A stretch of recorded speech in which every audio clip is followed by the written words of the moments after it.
happening on at the ground level, what is government of India doing, whether these articles are, I'm sorry, whether these whether these measures are useful or not, what is the counterproductivity of these measures, what kind of measures should be taken by the government in order to control inflation, etc., etc. So that we will take it as a common exercise. Every week I'll keep on giving you I'll keep on giving you the list of the articles, right, in the range of around 15 articles, so that you will come to know, okay, what is happening in current affairs regarding these concepts. Now, we started with a new chapter, taxation. In taxation, what we have done so far, what do you mean by a tax? What is the definition of a tax? Tax is nothing but a compulsory charge or a levy that is imposed by government on citizens, that is individuals such as you and me, on companies, on investors, etc. That is basically the concept of the tax. Then we have discussed different types of taxation systems. One, we have discussed the concept of direct taxes as well as indirect taxes. What is a direct tax? Direct tax is basically the one where the tax burden cannot be transferred, right? You basically, government will impose the tax on the person, and the same person, taxpayer, of course, taxpayer will pay the tax. That is a direct tax. Whereas in case of indirect taxes, the government will impose a tax on a taxpayer, but the taxpayer will be transferring that burden to somebody else, right? They will transfer the burden to somebody else. That is called as indirect tax. After that, the concept of specific taxes and ad valorem taxes. What is specific tax? Whenever the tax is imposed per unit, these are also referred as per unit taxes. Whenever government will impose a tax on, right, basically length or let's say height of a product, etc., that is basically referred to as a specific tax, right? That is on physical attributes, government will impose a tax. Whereas in case of ad valorem, on the value of the product, on the value of the product, government will impose a tax. This is called as ad valorem tax. Right. After that, we have discussed progressive, regressive, and proportional taxes. Progressive, as the income goes up, right? If the taxes imposed will also go up, that is called as progressive. Regressive means as the income goes up, right, the taxes will keep on decreasing. That is regressive. And proportional means doesn't matter, right? Whatever the income is, the taxes imposed and collected will remain same. Taxes collected will remain same. That is percentage will remain same. That is called as proportional. After that, we have discussed the concept of the countervailing duties, CVD. Countervailing duties, anti-dumping duties, and safeguard duties. Countervailing duties, CVDs, are basically anti-subsidy duties, where government of India, right? Again, assume it is government of India. Government of India, in order to offset the subsidies given by the exporting country, will impose additional taxes. That is the reason it is called as anti-subsidy or countervailing duties. Anti-dumping duty, a company, let's say exporter, the exporter will be artificially suppressing the prices, exporting at lower prices to India. And because of this, right, the government will impose a tax on this in order to offset this dumping activity. So this is called as anti-dumping duty. And the third one basically is right, a safeguard duty. Imports are competitive. Imports will suddenly rise up into India, and this will affect the domestic manufacturing companies.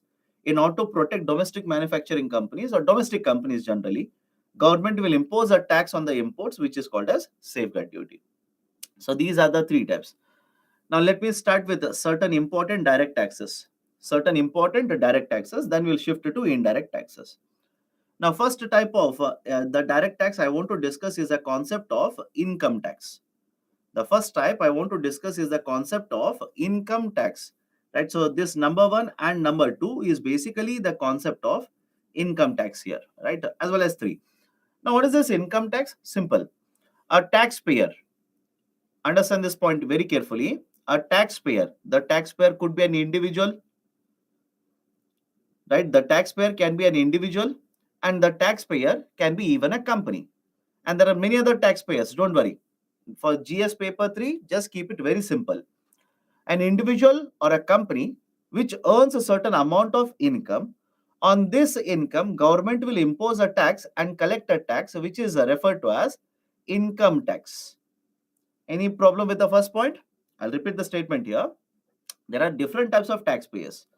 right? The taxpayer can be an individual, right? And the other one is a kind of a company, right? This could be a manufacturing company or a service company, etc., etc. So basically, whenever there is an individual or a company, they will earn certain amount of income. On the income, the government will impose a tax and collect the tax. So this is called as income tax.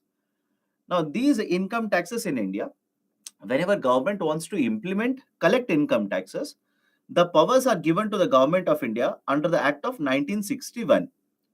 Under the Act of 1961, that is Income Tax Act of 1961, has been passed by the government, and under this, the central government has the power. Center has the power. Remember this. Central government has the power to impose and collect taxes on such incomes earned.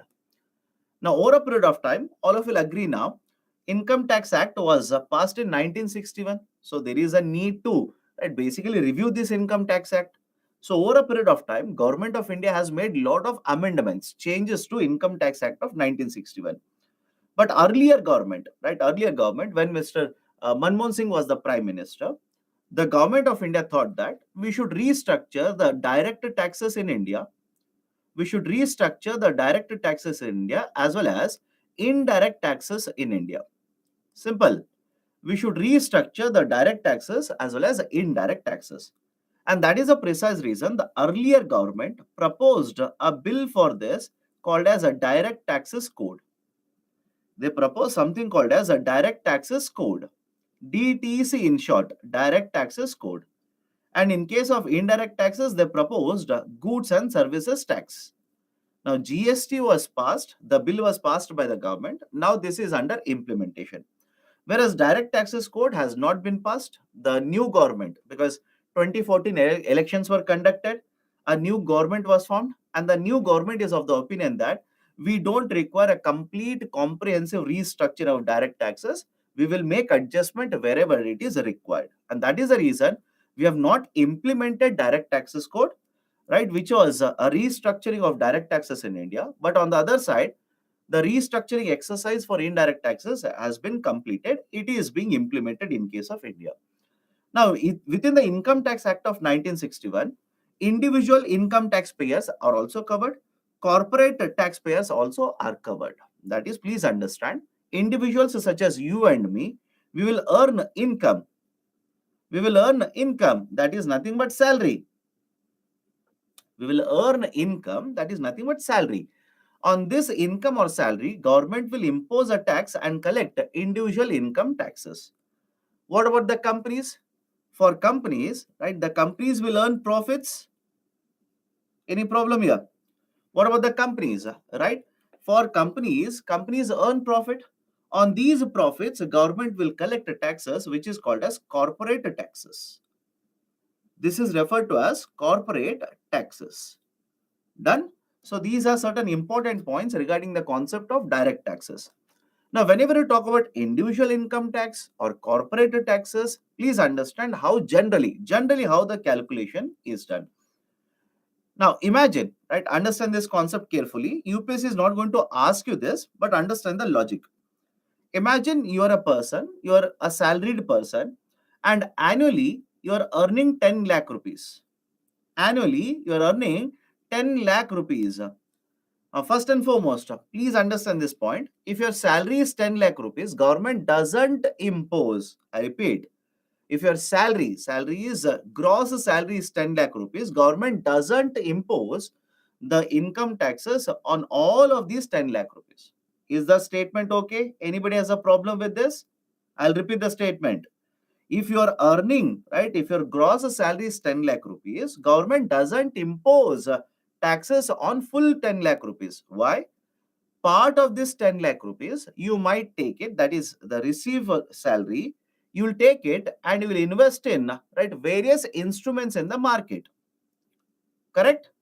You will not use all the 10 lakh rupees to spend in the market. You will save money and you will invest in certain instruments in the market.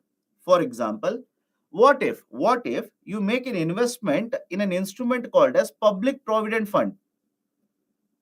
Have you heard of this? PPF, very, very famous in India. Under Section 80C, there is one investment facility available to you, Public Provident Fund, PPF. PPF. There are many other investment opportunities. Let me take one, more than sufficient. Public Provident Fund, PPF. Government says annually, if you make an investment up to 1.5 lakh rupees, right, in section 80C, you can use it as a deduction. I'll repeat the statement. Annually, up to certain limit, right, you can make an investment under section 80C. On this investment that you make under section 80C, you don't have to pay taxes to the government. Which means, let me take the same number. If your salary is 10 lakh rupees, and if you take 1.5 lakh rupees and put it in the PPF, NPS, etc., government will not collect taxes on this 1.5 lakh. Now, after this, what is your taxable salary? Right? This is your gross salary, or let's say, right, what you are receiving in the hand. From this, I will make certain deductions. Any problem with this? From this salary, I will make certain deductions. And after that, what is your taxable salary? The taxable salary will become 8.5 lakh rupees. 8.5 lakh rupees. And on this 8.5 lakh rupees, government will impose taxes and collect income taxes from you. Now, any problem with this? Any problem with this? Please do let me know. Any problem with this argument here? So annually you are earning 10 lakh. From this, you will make certain investment, and these are called as deductions. These are called as deductions. When you claim the deductions, whatever is left out, this is called as a taxable salary. On this taxable salary, government will impose the taxes and collect the taxes. Now I'm explaining this for an individual taxpayer. Follow this next point. We will use the next point again. Right? What is the next point? I've explained this for an individual taxpayer. Don't you think the same should be applicable even for companies? Let me know. Don't you think the same should be applicable? Same process. I'm not saying income. Same process. That is, imagine a company has earned a certain income. From the income, certain deductions should be allowed. And after that, whatever is left out, taxable salary or taxable profit, on that taxes should be imposed and collected. Remember this point, because after some time, I will use the same thing. Don't keep on asking, why are you deducting this? Please remember this point. After some time, again we will use this. Okay, this is point number one. Now, second point, in case of companies in India, Government of India has three important tax rates. On the profits, Government of India has three very important tax rates. First one is 22%, second one is 30%. There is a third tax rate on the companies, which is called as a 15% tax rate. Understand the difference between all. One is one type of corporate tax rate is 30%. Some of the companies will choose a 22% tax rate, and some of the companies are given one more advantage, 15% tax rate. Now, why? Why there are three different rates for companies here? Point number one, if you are a company who wants to claim deductions, let me know again after this. If you are a company who wants to claim deductions, then government will impose a corporate tax rate of 30%. Second point, if you are a company who do not want to claim any deduction, right, government says you can pay corporate taxes at 22%. If you are a company who is going to start manufacturing in this financial year, I repeat, if you are a company who is going to start manufacturing in this financial year, then government says, I will give you one more advantage, that is you can pay corporate taxes at lower rate, that is 15% rate. Any problem in understanding, right, these three rates? Please do let me know. Any problem in understanding these three rates? I'll repeat it again. If you are a company who wants to claim deductions, you want to claim deductions out of taxes that you're paying, out of total profit you're earning, then the government says pay the corporate tax at 30%. And second, you want to pay the taxes, but you do not want to claim any deduction. Then government says, pay the corporate taxes at 22%. And third, if you are a company who's going to start manufacturing only in this year, then I will give you an offer that is at a much lower corporate tax rate. You can pay the corporate tax rate at 15%. Right? At 15%. Those who start manufacturing, not the old companies, those companies which you start manufacturing this year, that is basically 15%. Earlier, this kind of a difference was not there. Earlier, this kind of difference was not there. Earlier, there was only one tax rate, 30%. Simple. Earlier, there was only one tax rate, 30% for all the companies in India. Whatever profits you earn, 30% of it, you will give it to government. Right? That was the concept of corporate taxes earlier.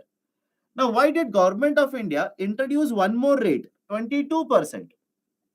Why did Government of India introduce one more rate, 22%? Why was this a new tax rate introduced? These are some of the reasons. Follow this very carefully. I've done a critical evaluation here. Please understand both the sides. Let's start with what kind of benefits are we expecting from reducing the corporate tax rate from 30% to 22%. What are the benefits? Point number one. When corporate tax rate is reduced from 30% to 22%, don't you think more and more investors would be attracted towards India? Let me know. If corporate tax rate is reduced from 30% to 22%, don't you think more and more investors, not only domestic investors, even foreign investors would be attracted to invest in India? And please understand, this is happening. This is happening at a point of time. Right? This is happening at a point of time where many companies, rather than locating only in China, they are looking at other countries to invest. I'll repeat the statement.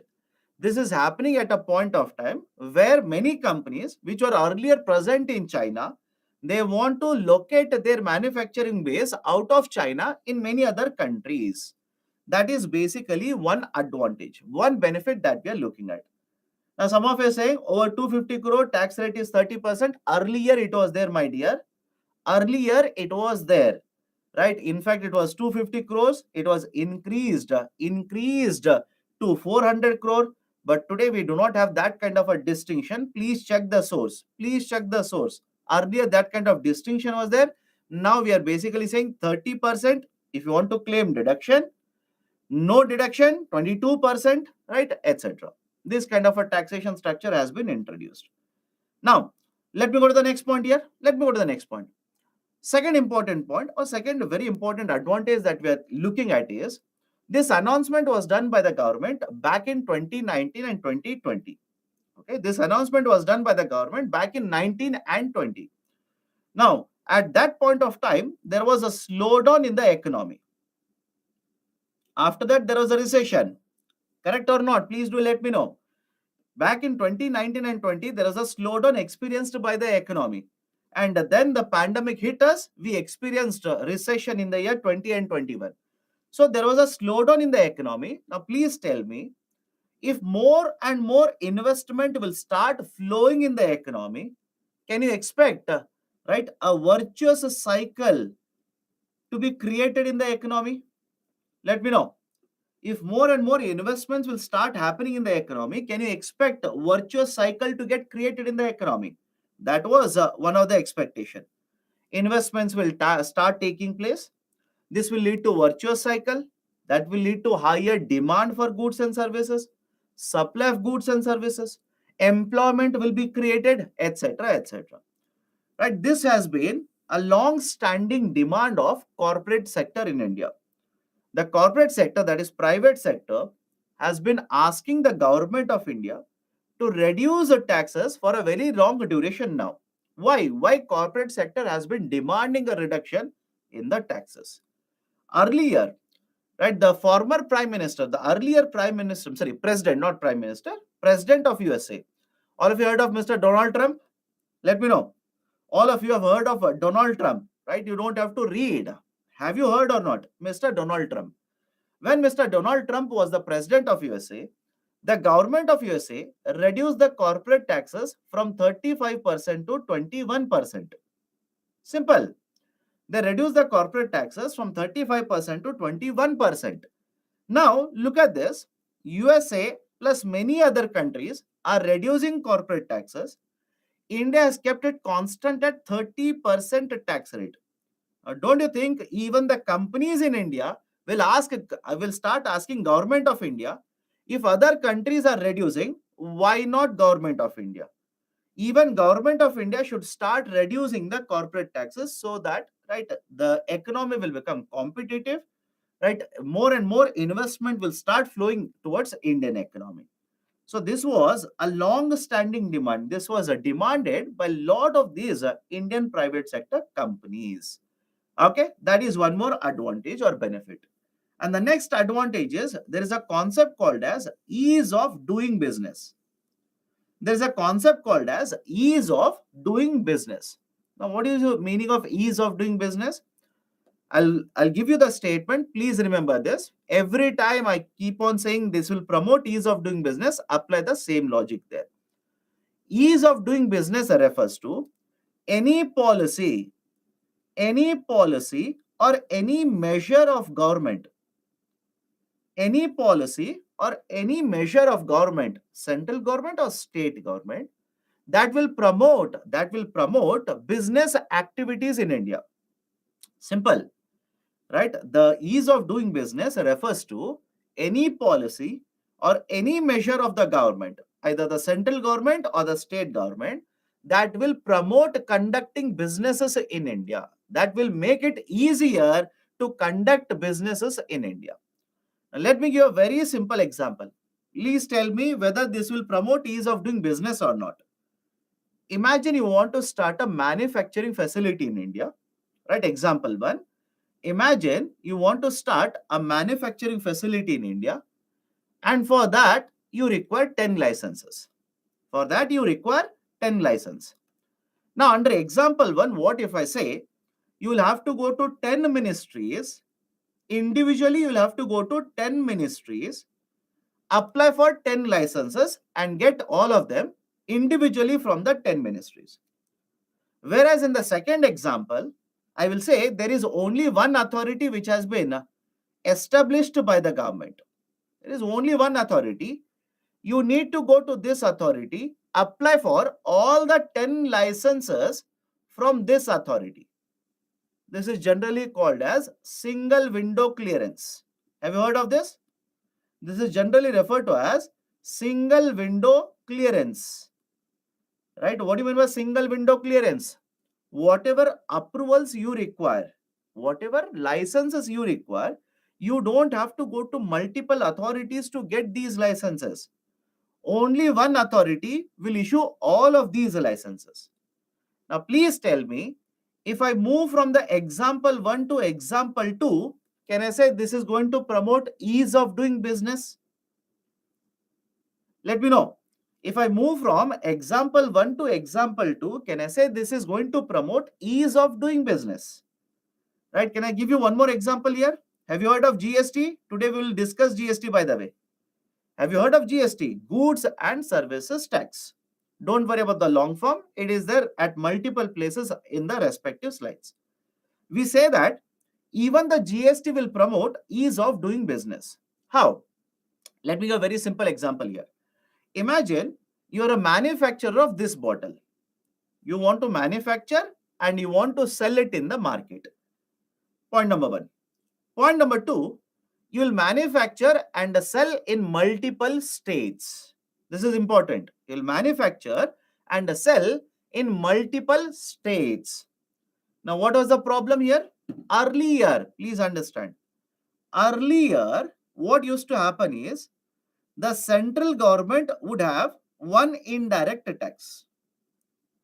Central government would have one indirect tax, and the states would also have indirect taxes. Indirect taxes on the sale of this product.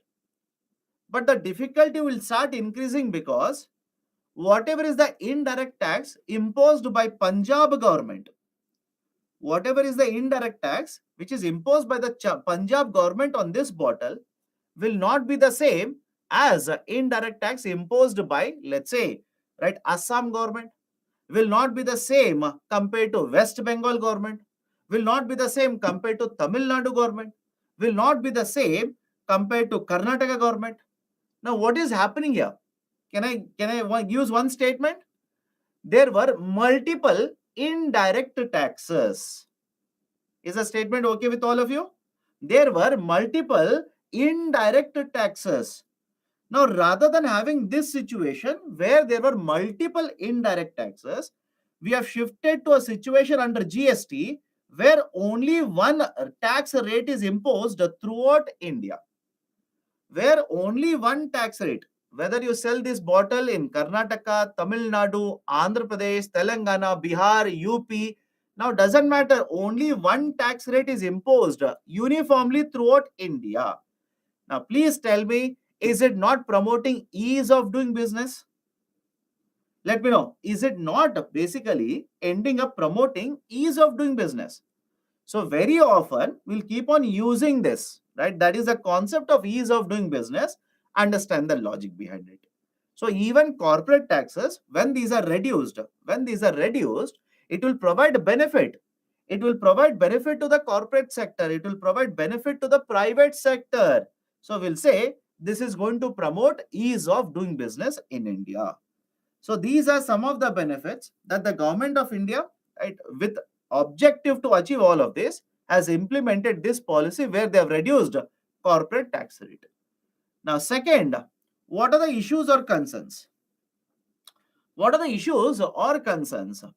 First one, if government will reduce the tax rate from 30% to 22%, just look at it. Is it okay if I say how much tax revenue government will collect will be affected? Let me know.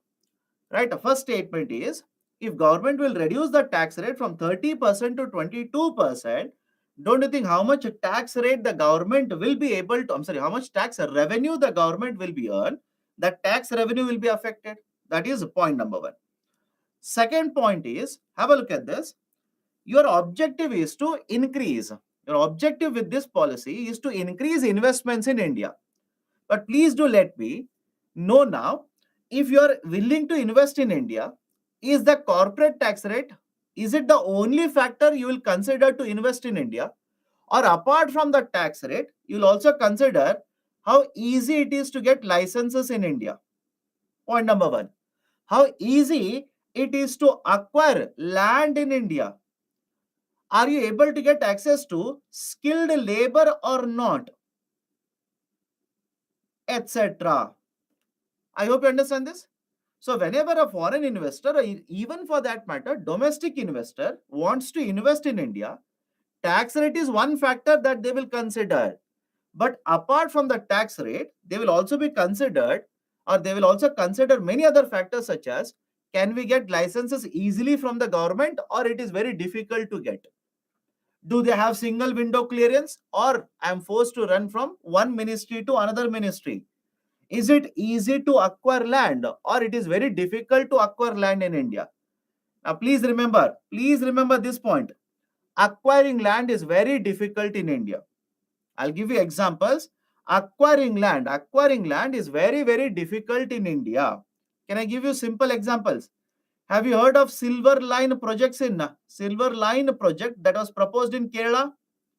Silver Line project, right? Those who are reading newspaper, they will know this. Those who are wondering what is it, there was one infrastructure project proposed in the state of Kerala. There was a large scale opposition, right? There was a large scale opposition, and one of the opposition was that we will not allow you to acquire land. This project was dropped by the government. Or else, best example, I'm pretty sure all of you know about this Nano project, Nano car, Tata Nano project. Where was it initially supposed to be set up in India? In West Bengal. Did we end up manufacturing in West Bengal? No, there was a large scale protest against this land acquisition. As a result of this project later was shifted to Gujarat. And the most recent example, best example for you, what about bullet train project? What about bullet train project?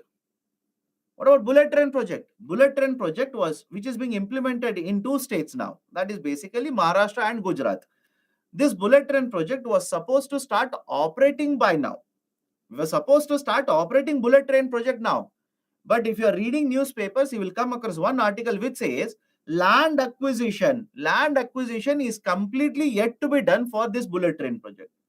We are still yet to acquire the complete requirement or required amount of land for construction of this bullet train project. And that is a precise reason now the deadline for completion of the project has been pushed back to another 2 to 3 years.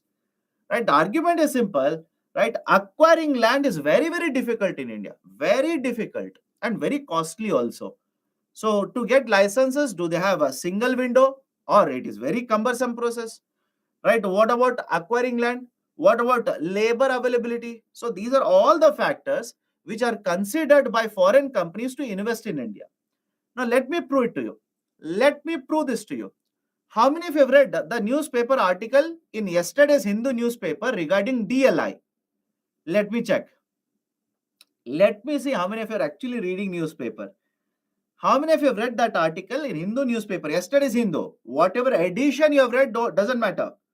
Right? There is an article on semiconductor scheme that is by the name of DLI. Now, if you have read it very carefully, there is one point which has been mentioned here. India has a huge amount of skilled labor to manufacture semiconductors in India. Yes or no? Those who have read the article, please do let me know. And those who are yet to read, please read that article. That is a very, very important article. There is one point which is very clearly mentioned. Out of the total global number of engineers who are skilled to manufacture semiconductors, the article says around 20% of this skilled workforce is present in India itself. And that they say will work in advantage for India. That will basically mean that the foreign companies or even domestic companies can simply invest in India. Labor is already available in India. They do not have to skill them. They're already skilled for this. So I hope you understand when I say there are many other factors which are considered by the companies to invest in India apart from the investments. And in the same article, there is one more concern. And this is the reason I ask you people to read that article. In the same article, there is one concern which has been raised. What is the concern? The article says the intellectual property rights in India regarding semiconductors. Correct me if I'm wrong. Right? Read that article.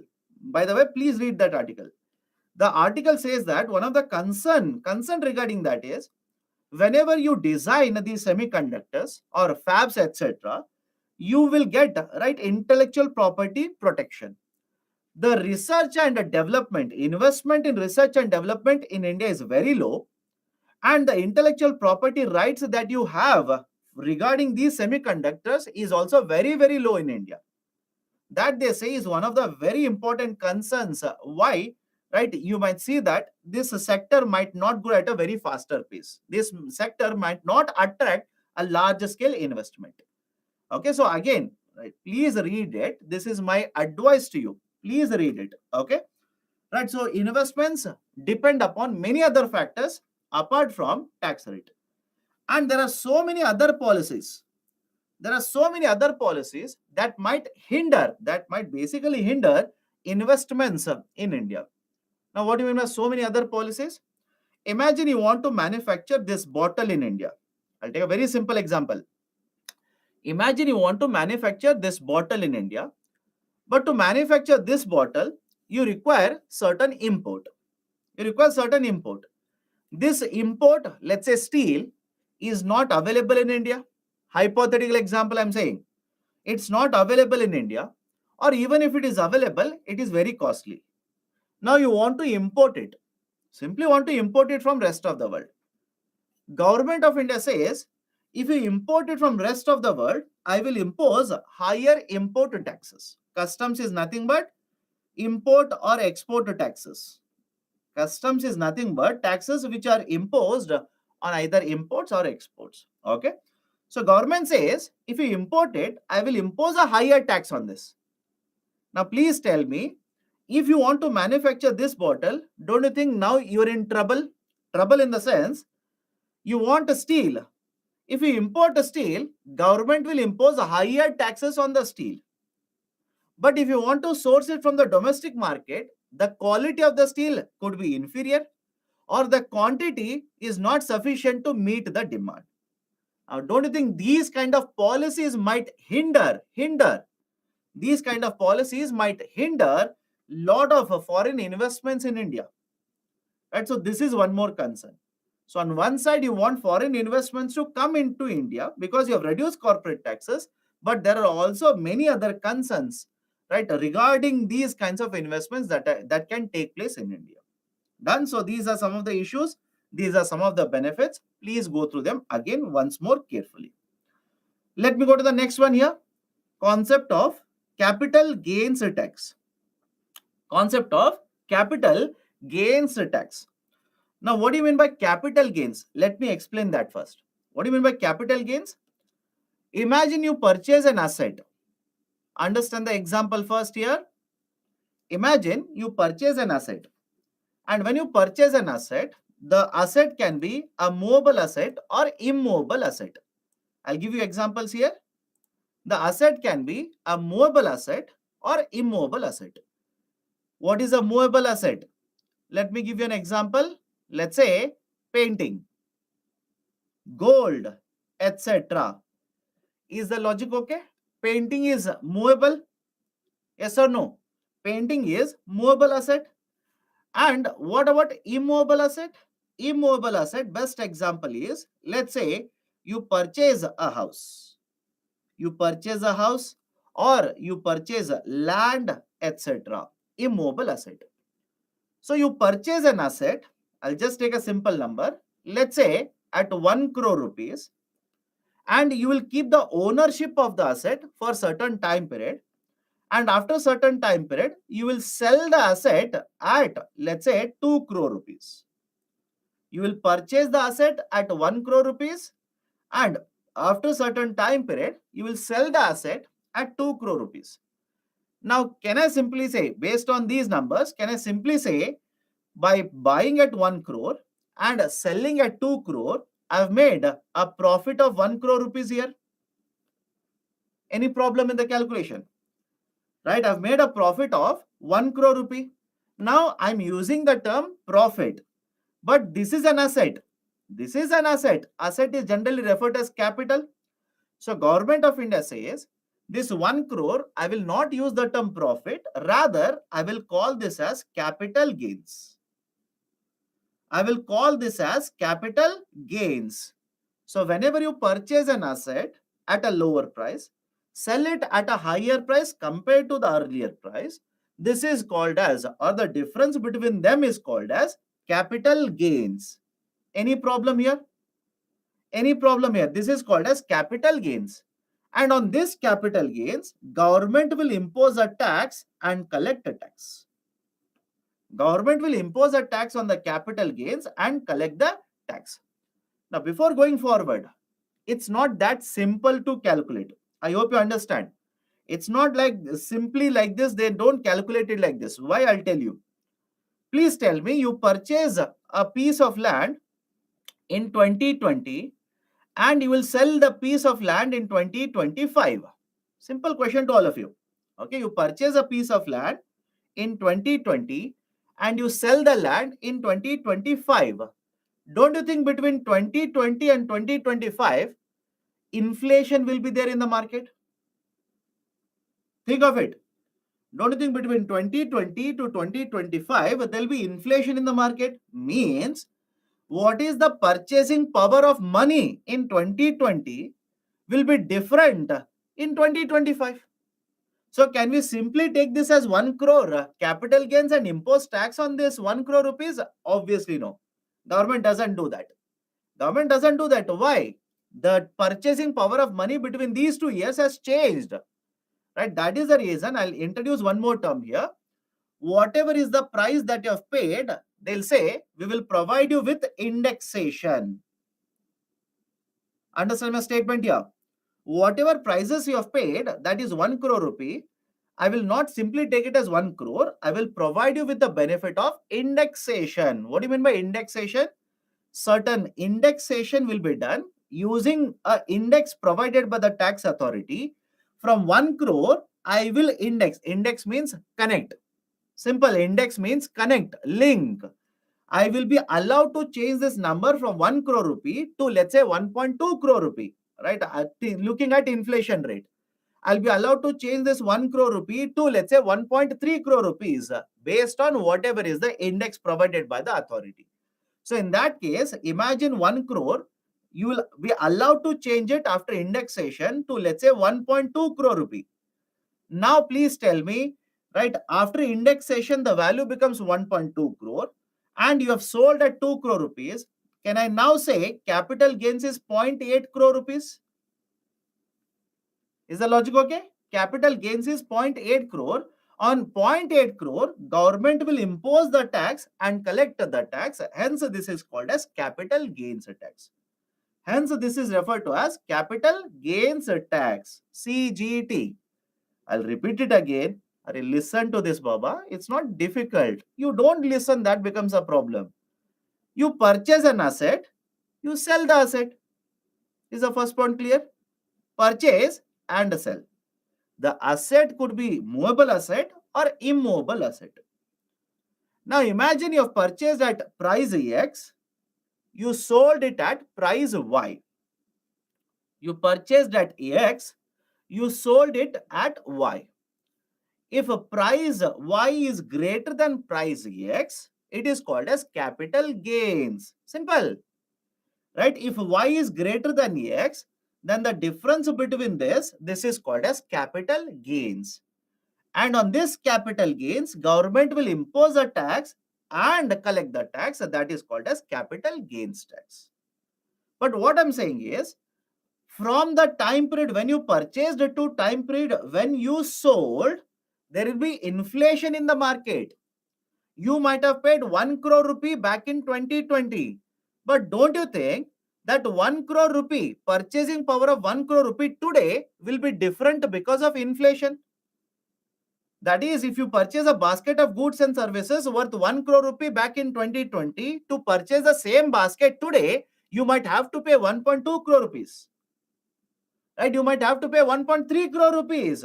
That is the reason I said, rather than simply taking this as 1 crore, the tax authority will allow you to adjust it based on index that the tax authority itself will tell you. Right? They will tell you by how much percentage you are allowed to change your purchasing price. Indexation is allowed by how much percentage. Now, if they allow the indexation by 20%, your 1 crore will become 1.2 crore.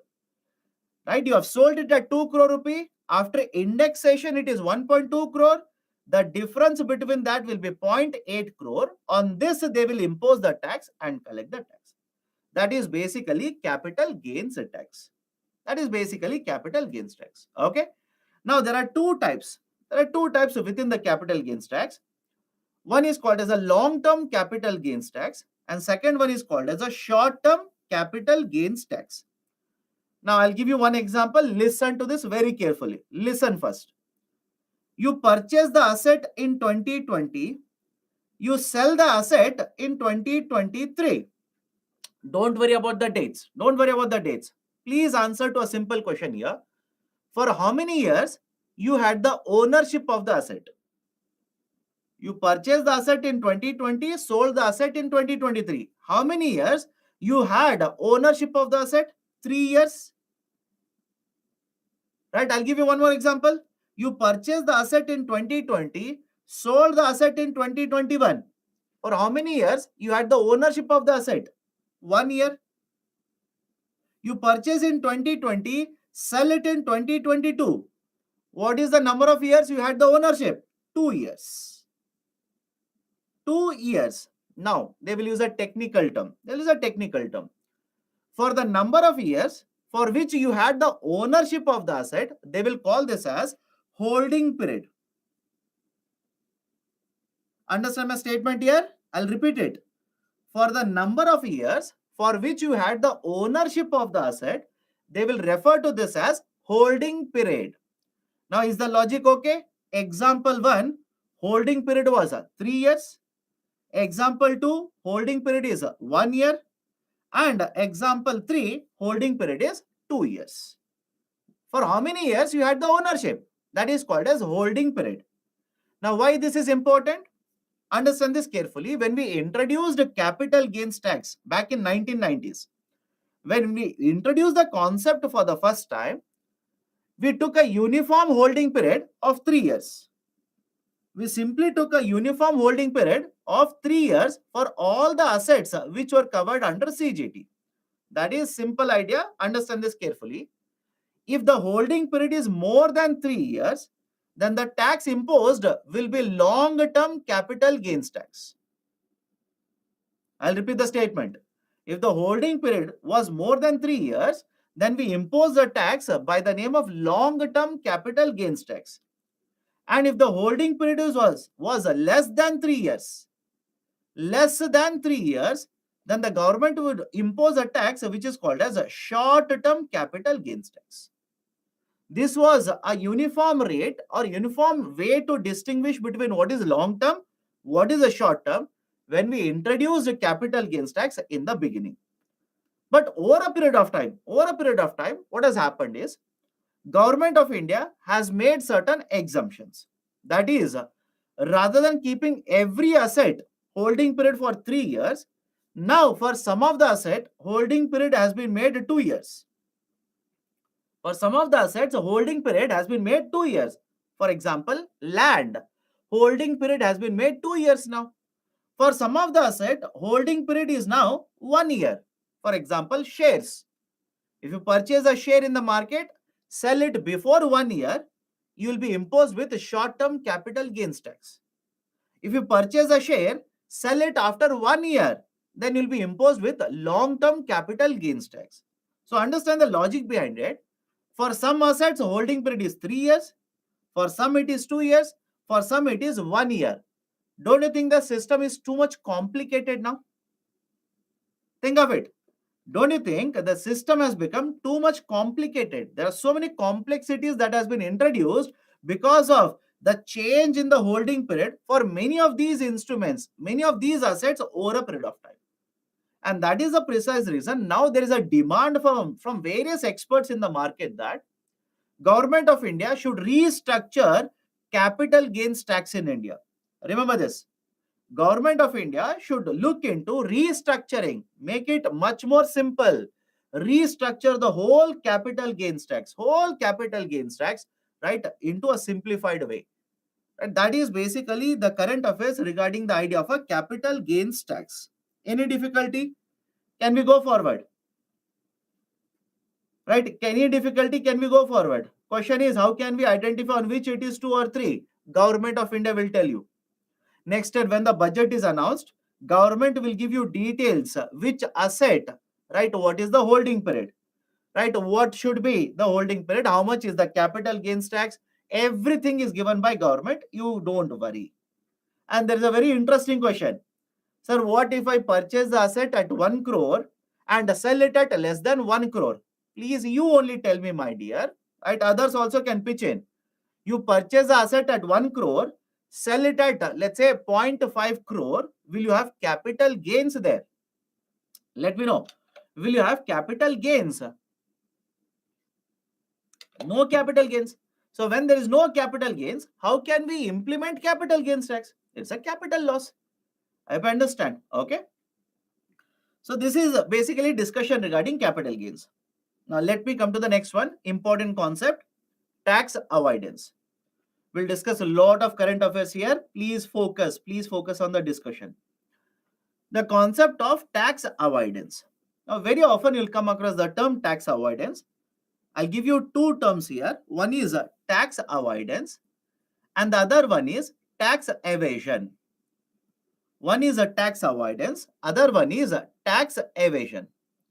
Point number one, it is same for both of them. Whether you talk about tax avoidance or tax evasion, what are you trying to achieve? What are you trying to do? Whether you're doing a tax avoidance or a tax evasion, you want to pay lesser taxes. You want to pay as much as possible lesser taxes. If I were to ask you, very simple question. If I were to ask you, Would you want to pay more taxes or lesser taxes to government of India? I'm pretty sure most of you, may not be all of you, most of you will say, sir, if possible, I want to pay less taxes, and within that, if it is possible, I want to pay 0 rupee tax. Right? Again, that is for most of you. So argument is simple. Whether it is tax avoidance or tax evasion, you want to pay as much as possible lesser taxes to government. Point number one. Point number two.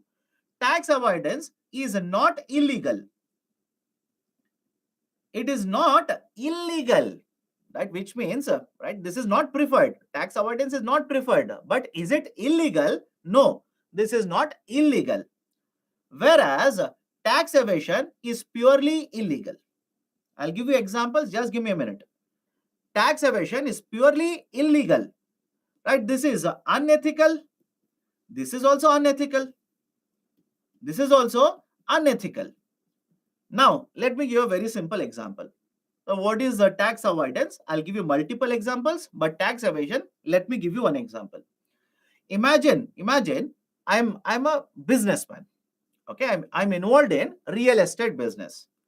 I'm involved in construction of the houses and the sale of the house. What if at the time of payment of taxes, when I'm supposed to pay the taxes to government of India, my actual income is 10 crore rupees. My actual income is 10 crore rupees, but I will simply disclose to government of India and say my income is simply 1 crore rupee and I'll pay income taxes on this 1 crore rupee. Now please tell me, is it unethical? Yes. What is the objective here? I'm trying to reduce the tax liability, right, on my shoulder. And the third point, is it illegal? Is it wrong to report lesser income? Of course, yes, it is illegal to report lesser income to government of India. Right? This is basically the concept of tax evasion, idea of a tax evasion. And many people, many companies, many businesses are involved in evading taxes in India. Now, please tell me, if there is a tax evasion, will it reduce the tax collected by the government of India? What will happen to the taxes collected by government of India? All of you will agree, the taxes collected by the government of India, or for that matter, even the states, the taxes revenue will start falling down. It will reduce. Remember that. Now come to tax avoidance. Come to the concept of tax avoidance. Tax avoidance is not illegal, right? It is not illegal, but definitely, yes, it is an unethical practice. It is unethical practice. It's not illegal, but it is unethical practice. And why do we do tax avoidance? Because we want to reduce the taxes that we are paying to government, either to the center or to the state. Now, how tax avoidance is done? How tax avoidance is done? Before that, what is the definition of a tax avoidance? Please have a look at it. Tax avoidance refers to certain actions that are taken by the taxpayers, as a result of which the tax burden or the tax payment done by this person will become lower. Very simple. What is a tax avoidance? It is, right, it is an unethical practice where companies, right, or the taxpayers will take certain actions, will do something, as a result of which the tax burden on these companies will automatically start coming down. Right? I'll give you multiple examples. Have patience, I'll prove it. And none of these actions that we're talking about, none of these are illegal.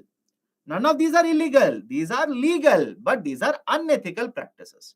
You're not supposed to do this, but you'll end up doing this in order to reduce the amount of taxes that you're paying to government of India. Now, let me give you one example. I'll give multiple examples, in fact. We'll connect it to current affairs as well. Listen to the lecture very carefully. Let me start with an example here. Tax avoidance. How can you do the tax avoidance? Example 1. There is country 1. Tax rate in country 1 is 30%. And there is second country. Tax rate in the second country is 10%.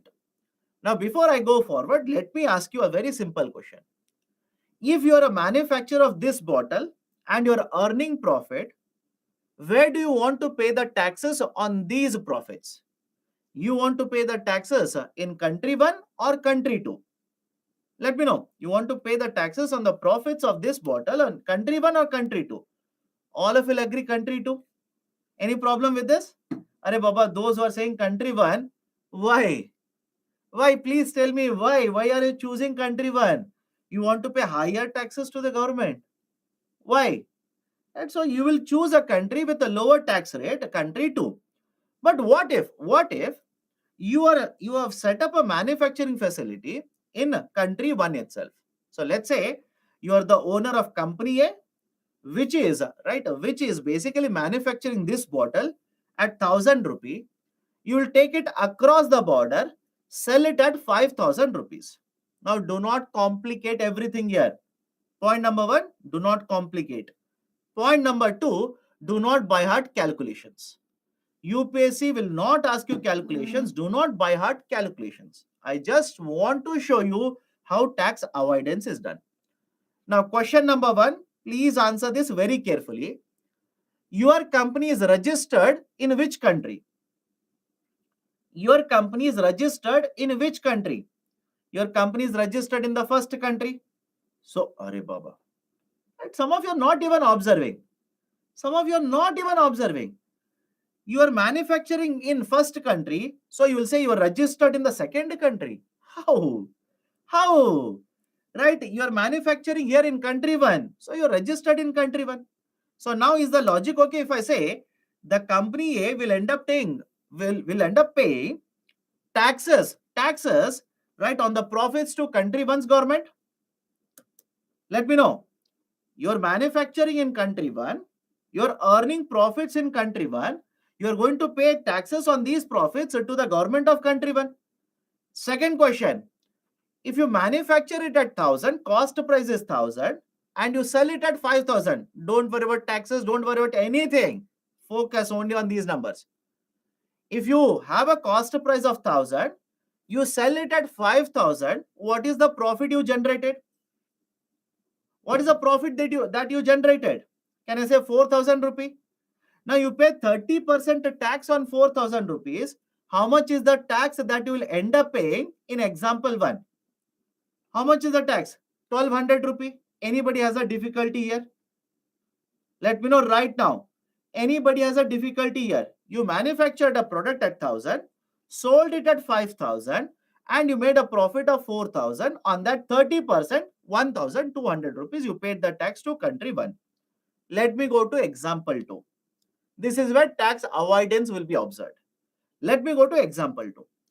In example 2, same thing. You have company A, which will manufacture this bottle in country 1.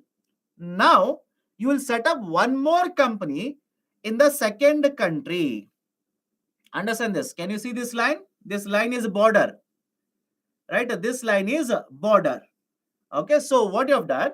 You will manufacture this bottle in country 1. Now you will set up one more company in the second country.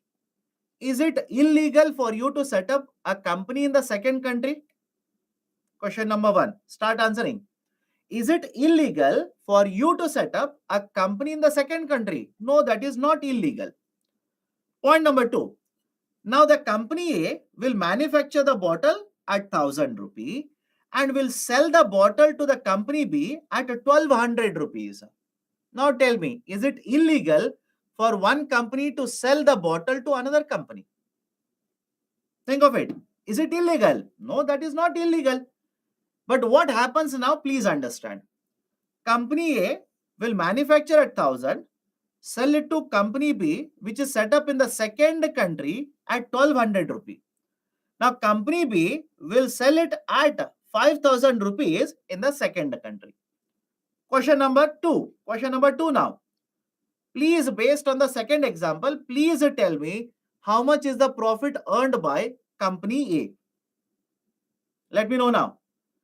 Based on the second example, how much is the profit earned by company A? Company A. Can you understand what I'm asking you? Company A. Company A has sold the bottle at 1,200 and has manufactured the bottle at 1,000 rupee. Can I say company A has made a profit of 200 rupees? Many of you are making a mistake here. How difficult is it? Please tell me. My question was very simple. Company A earns how much profit? It earns 200 rupee profit. Company B is earning how much profit? Company B is earning 3,800 rupee profit. Any problem? 3,800 by company B. Now company A is present in the first country. Whatever profits they are earning in the first country, they'll pay 30% of that to tax in the form of tax to the government. So calculate 30% of 200. So the company in country 1 will pay 60 rupee. And company B, which is set up in the second country, I'll repeat, company B is set up in the second country. So they will pay the taxes to the second country's government. And that would be how much? 10% of 3,800, that will be 380. Now look at the total amount of taxes paid by both of these companies which are owned by you only. Is it okay?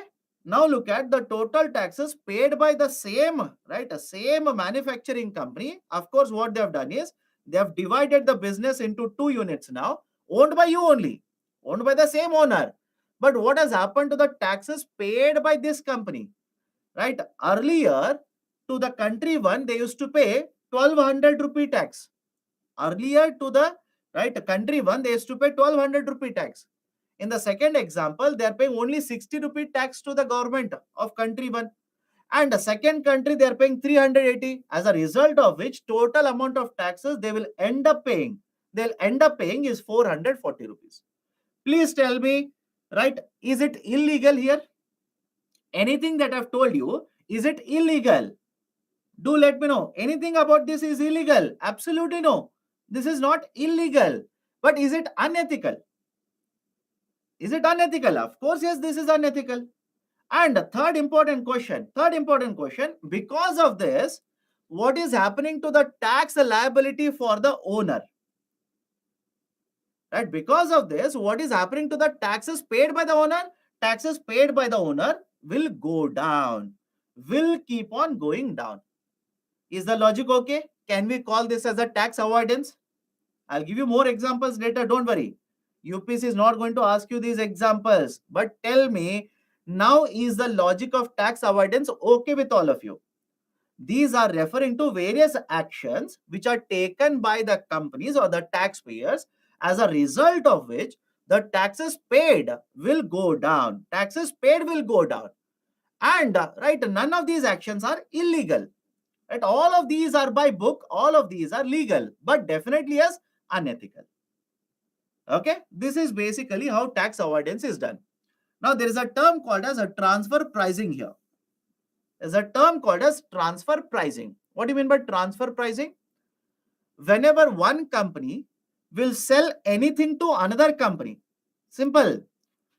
Here is a company one. Company one will sell a product to company two.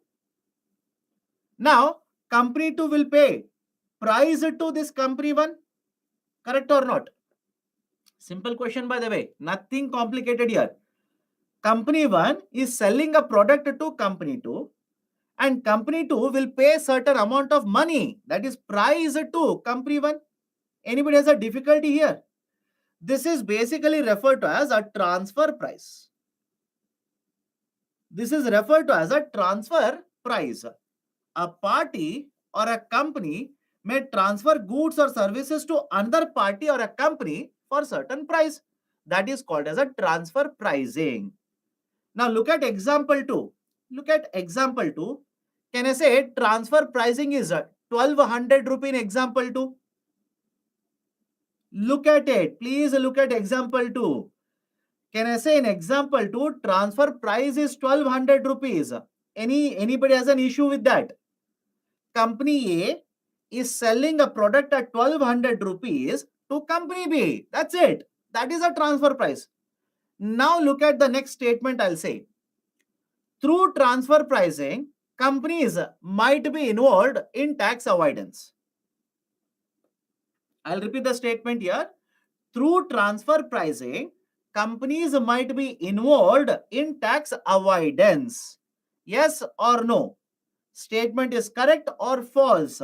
If it is false, please tell me what is the problem with that. Where are you getting stuck up? Because if transfer pricing is there, and is it especially applicable for multinational corporations? Correct? This is especially applicable for multinational companies, because these multinational companies, MNCs, these are present across the globe. These are not present just in one country. These are present across the globe.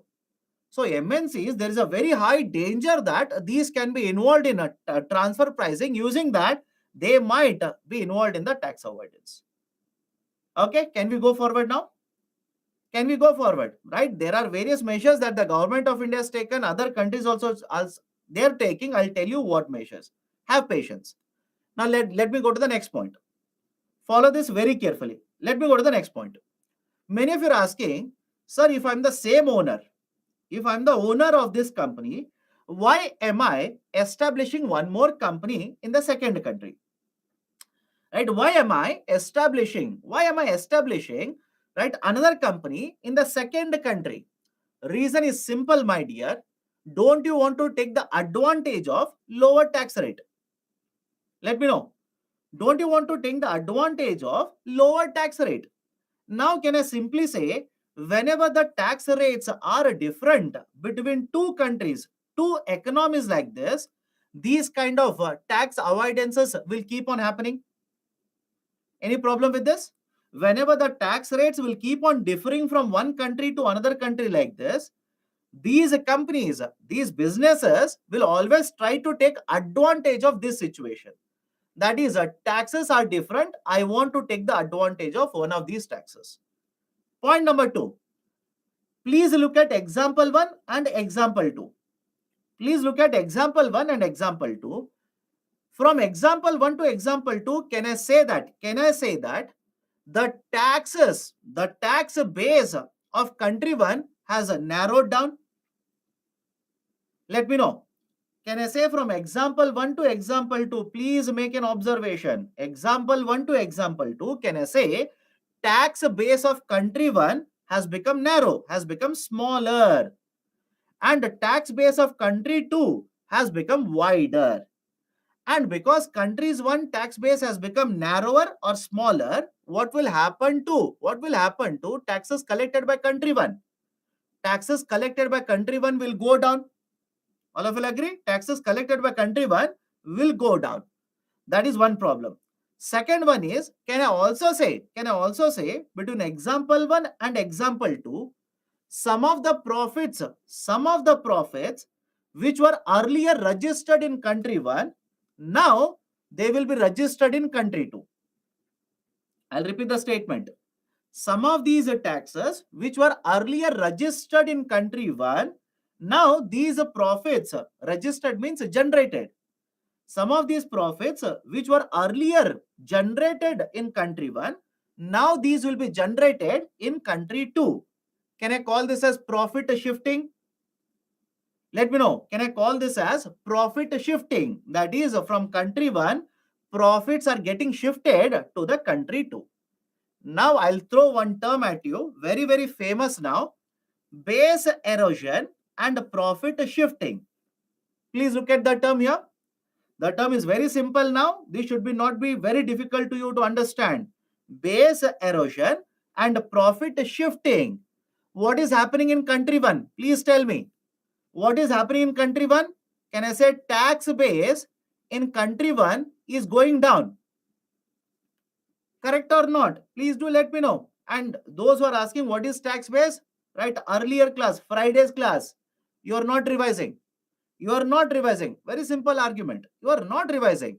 Is the tax base in country 1 going down or not? What do you mean by tax base? Any object on which you impose a tax and collect a tax. Very simple.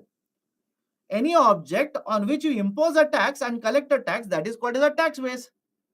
My income is a tax base. Profits of the company is a tax base. Now please tell me, if profits are getting shifted from country 1 to country 2, profits in country 1 will go down. What is meaning of that? Tax base in the country 1 will go down. And this tax base in country 1 is going down because of shifting of the profits from country 1 to country 2. This is called as base erosion and profit shifting. Any problem with the terminology? Please do let me know. Any problem with the terminology? The tax base in country one goes down. As a result of this, we'll call this as base erosion and profit shifting. Are Baba, how difficult is it? What is tax base? You people don't revise.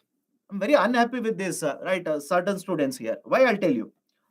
What is tax base? You tell me. Tell me, what is tax base? And if you ask me, sir, you have not told me what is the tax base earlier, please look at slide number 3. What is a tax base? The object on which the tax is imposed. Object can be anything. It can be profit of the company. It can be income of certain people. It can be a capital gains. It can be anything. That is a tax base. Now, please tell me in this example, right? You people don't read, you don't revise, right? Suddenly you'll keep on asking everything in the classroom without revising.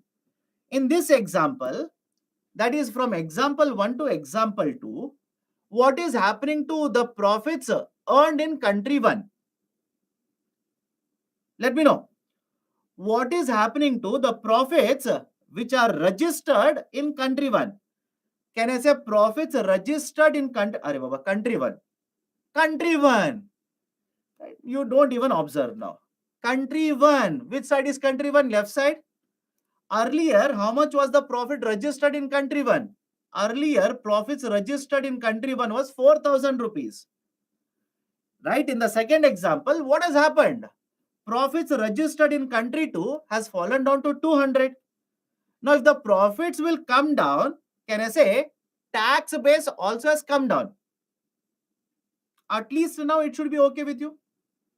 If the profits in country 1 has gone down, can I say tax base also has gone down?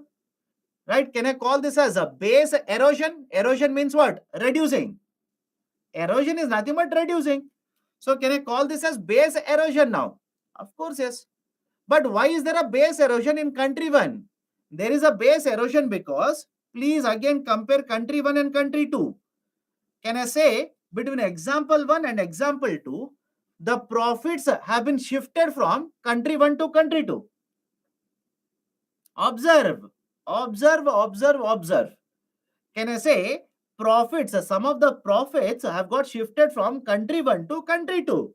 So there is a shifting of profit. As a result of this, there is a base erosion experienced by country 1. Any problem with this? If you do not revise, trust me, everything will become very difficult to you. Right? I will give a guarantee.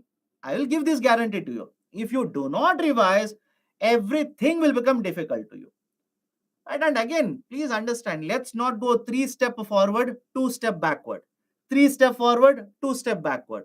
It's not going to benefit anyone. Revise. Please revise. Okay? Now, can I call this as base erosion and profit shifting? Can I call this as base erosion and profit shifting? Yes. Now, there is a very famous acronym BEPS. Right? There is a very famous acronym base erosion and profit shifting BEPS.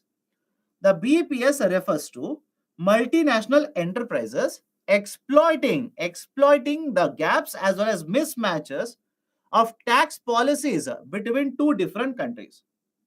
It is basically representing that the mismatches in the taxation system which will be exploited by multinational enterprises. Okay. As a result of this, taxes collected by various governments will be very, very low. Now look at the next point here. You have a developed country such as USA. You have a developed country such as USA. You also have a developing country such as India. A developed country USA, a developing country India. Now in case of India, the dependence on the taxes for the government is very, very high. Government of India, it is a developing country, and the dependence on the taxes, that is the money collected, the dependence is very, very high. And for a developed country such as USA, the government can generate revenues through various sources in addition to taxes. Now, because of this, we generally say that tax avoidance is done in both of these countries. USA also experiences tax avoidance. India also experiences tax avoidance. But the argument is, because government of India is mainly dependent on the tax revenue for its income, the impact of tax avoidance on a developing country will be much higher compared to impact of tax avoidance on a developed country. I'll repeat it again. Understand, I'll repeat it again. Tax avoidance is done in both the countries, that is USA as well as India. But Indian government dependence on the taxes is very, very high. And if the tax avoidance is done in India, the impact of this on government of India will be much, much higher compared to the impact of tax avoidance on government of USA. Because in case of a developed countries, they will have many other sources in addition to taxes to generate revenue. That is not the same case for a developing country. And that is the precise reason what we have done is there are two groups of countries. One is referred as OECD economies. OECD basically stands for Organization for Economic Cooperation and Development Countries. OECD economies, and there is one more group of countries which is called as a G20, group of 20 countries. India is a part of G20. Now, OECD as well as G20 have come together and they're saying these multinational enterprises are involved in base erosion and profit shifting. So what we will do is we will have one plan document. We will have one framework which is very famously referred to as BEPS action plan. There is one BEPS action plan. Under this action plan, there are totally 15 reforms which have been recommended. There are totally 15 action plans. There are totally 15 areas, 15 pillars. And these member countries are supposed to implement all these 15 pillars in order to address the issue of base erosion and profit shifting. Is India implementing this base erosion and profit shifting action plan? Yes, we are implementing. Is USA implementing this? Yes, USA is implementing. There are more than 140 countries around the world who are in the process of implementing the reforms which have been recommended in the BEPS action plan. Now, you do not make it complicated by highlighting all the 15 pillars. It is not at all required for UPSC. It is not at all needed for UPSC. Maybe at optional level, all of this is needed. But for GS paper 3, this much information is more than sufficient. Okay. Now, this is one concept. Let me go to the second one. Global minimum corporate tax. Very, very famous now. India is also party to this. We are also discussing the idea of a global minimum corporate tax. Now, what is this global minimum corporate tax? Under the BEPS action plan, we are trying to implement this argument of global minimum corporate tax. Now, understand this very carefully. There are two pillars. There are two, right? Let's say reforms under the global minimum corporate tax. Pillar 1, it is applicable to multinational enterprises. Those who are typing what is MNE, MNE stands for multinational enterprises. So let me start with the first one here. Pillar 1 is applicable to all these multinational enterprises which have a revenue of more than 20 billion euros, which generate a revenue of more than 20 billion euros. Now, what is a Pillar 1 say? Pillar 1 says part of their profits will be taxed in the countries in which they have generated the sales. Now, what is the meaning of it? Let me start with example. Understand the example here. All of you heard of Amazon company? Anybody in the classroom who says, sir, what is Amazon? All of you heard of company Amazon? Facebook, Apple, etc. Now, please understand, these are very, very important multinational enterprises. These are not present just in one country. These are present in different countries. Across the globe, these are present. Now, argument is simple here. Take example of a company such as Apple. Take the example of company such as Apple. Is Apple using the customer base of India? Think of it. Is the company Apple selling the products in India? Is it generating profits in India? Of course, yes. But when it is the question of payment of taxes on these profits, I repeat, when it is supposed to pay taxes on these profits, what they have done is they have registered in a tax haven. They are registered in a country which is generally referred to as a tax haven. And it is same with even Amazon, same with even the companies such as Facebook, that is Meta now, right? Even same with many of these global multinational enterprises. Now, what do you mean by tax haven? Tax haven refers to those countries.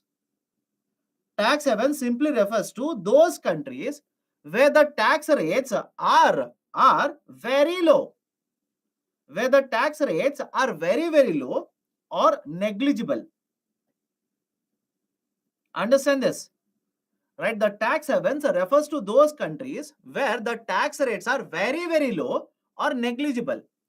There are many countries around the world which will provide you, right, very easy process to set up a company. It is very easy to set up a company there, right? And the tax rates are many of the countries are having 0% tax rates. Many countries will have 5% tax rates. Many countries will have 10% tax rates, right? So these are generally referred to as a tax haven. For example, have you heard of Mauritius? Think of it. Have you heard of Mauritius? Mauritius is a tax haven. Singapore, tax haven. Cayman Islands, British Virgin Islands. Have you heard of Panama? Very, very famous in the couple of years ago.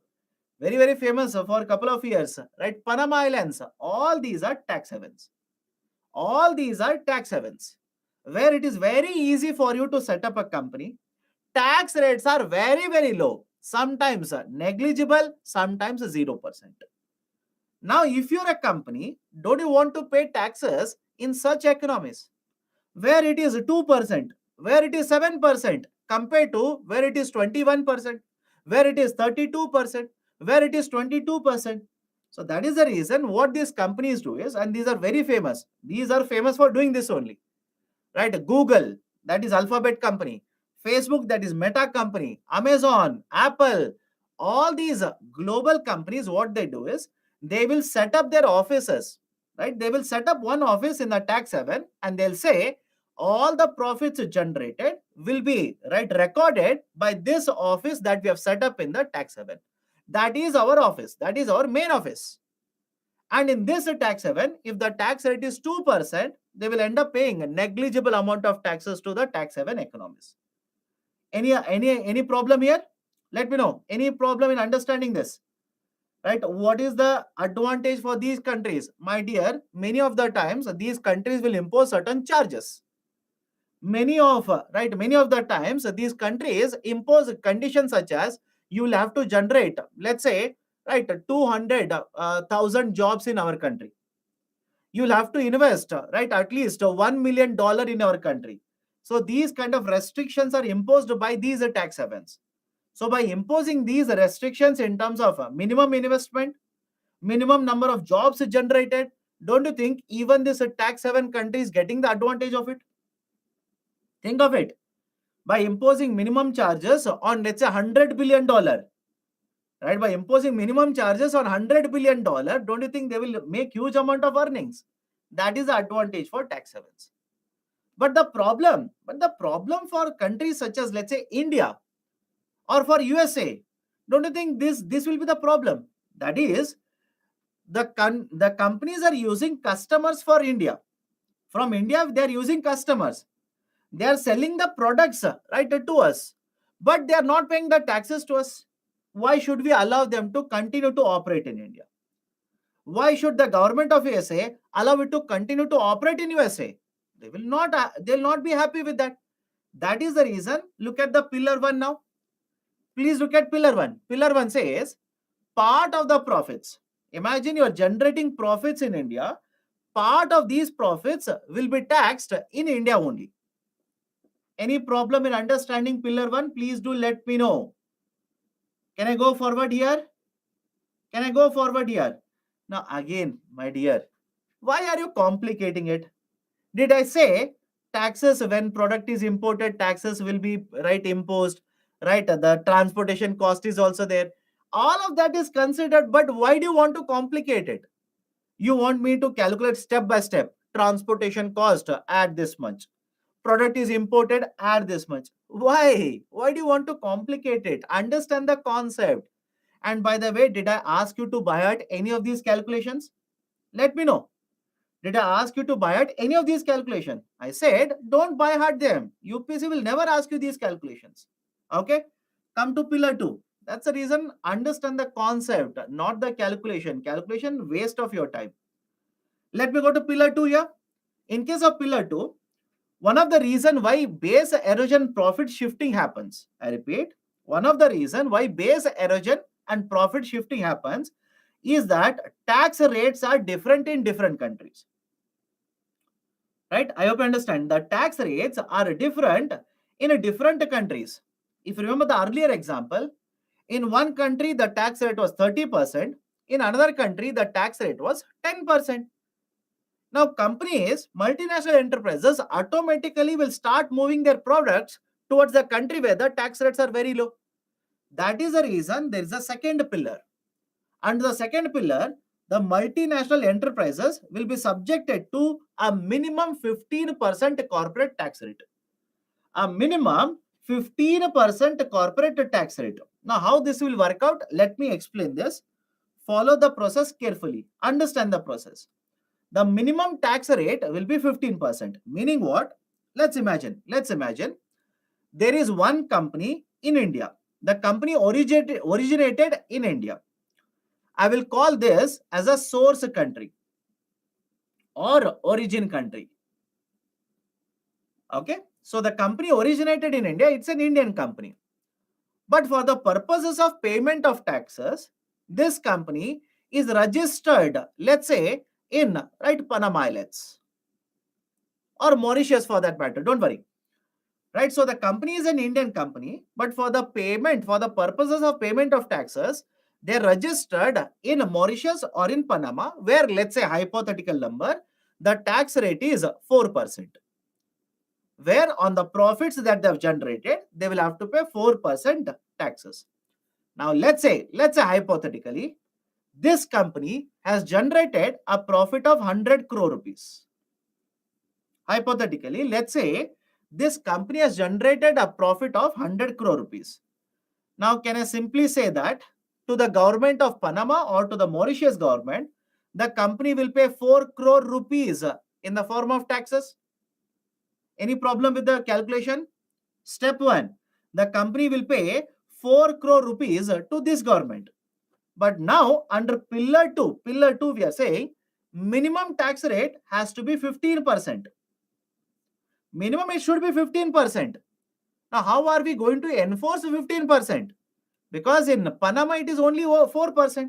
How are we going to ensure it will be 15%? Now, please find out the difference between 15%, that is the tax rate, minimum tax rate, and the tax rate which is paid by the company. The company has paid only 4% tax rate. What is the difference? 11%. Now the government of India will impose 11% tax rate on this profit and collect it. The government of India will impose 11% on this profit and collect the taxes from the company. Any problem in understanding this calculation, please do let me know. And by the way, do not by heart the calculation. Understand the logic. Whatever taxes you are paying, if it is less than 15%, then the difference between 15 and the taxes rate that you're paying, that will be calculated, and the origin country, the source country will impose and collect it. Please explain again. Arey Baba. Right? Imagine there is a company which is an Indian company. It is an Indian company. But for the payment of taxes, they are registered in a tax haven where the tax rate is 4%. What is the minimum tax rate as per pillar 2? Please look at statement 1 here. It's not difficult. You people don't focus. What is the minimum tax rate as per pillar 2? Focus on point number 1. Tell me, what is the minimum tax rate? 15%? Any difficulty here? Arey Baba, it is there in the slide only. Minimum tax rate is 15%. But now tell me, this company, let's say company ABC, this company ABC, For payment of taxes, it is present in Panama. In Panama, let's say corporate tax rate is 4%. Corporate tax rate is 4%. Now, please calculate, right? Use your calculator. Please calculate what is the difference between 15% and 4%. What is the difference? 11%. Any problem here? 11% is the difference.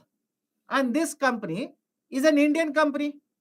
Now, Government of India will impose 11% tax rate on the profits generated by the company and collect it. This is how, right, basically they will work out. Let me ask you another question.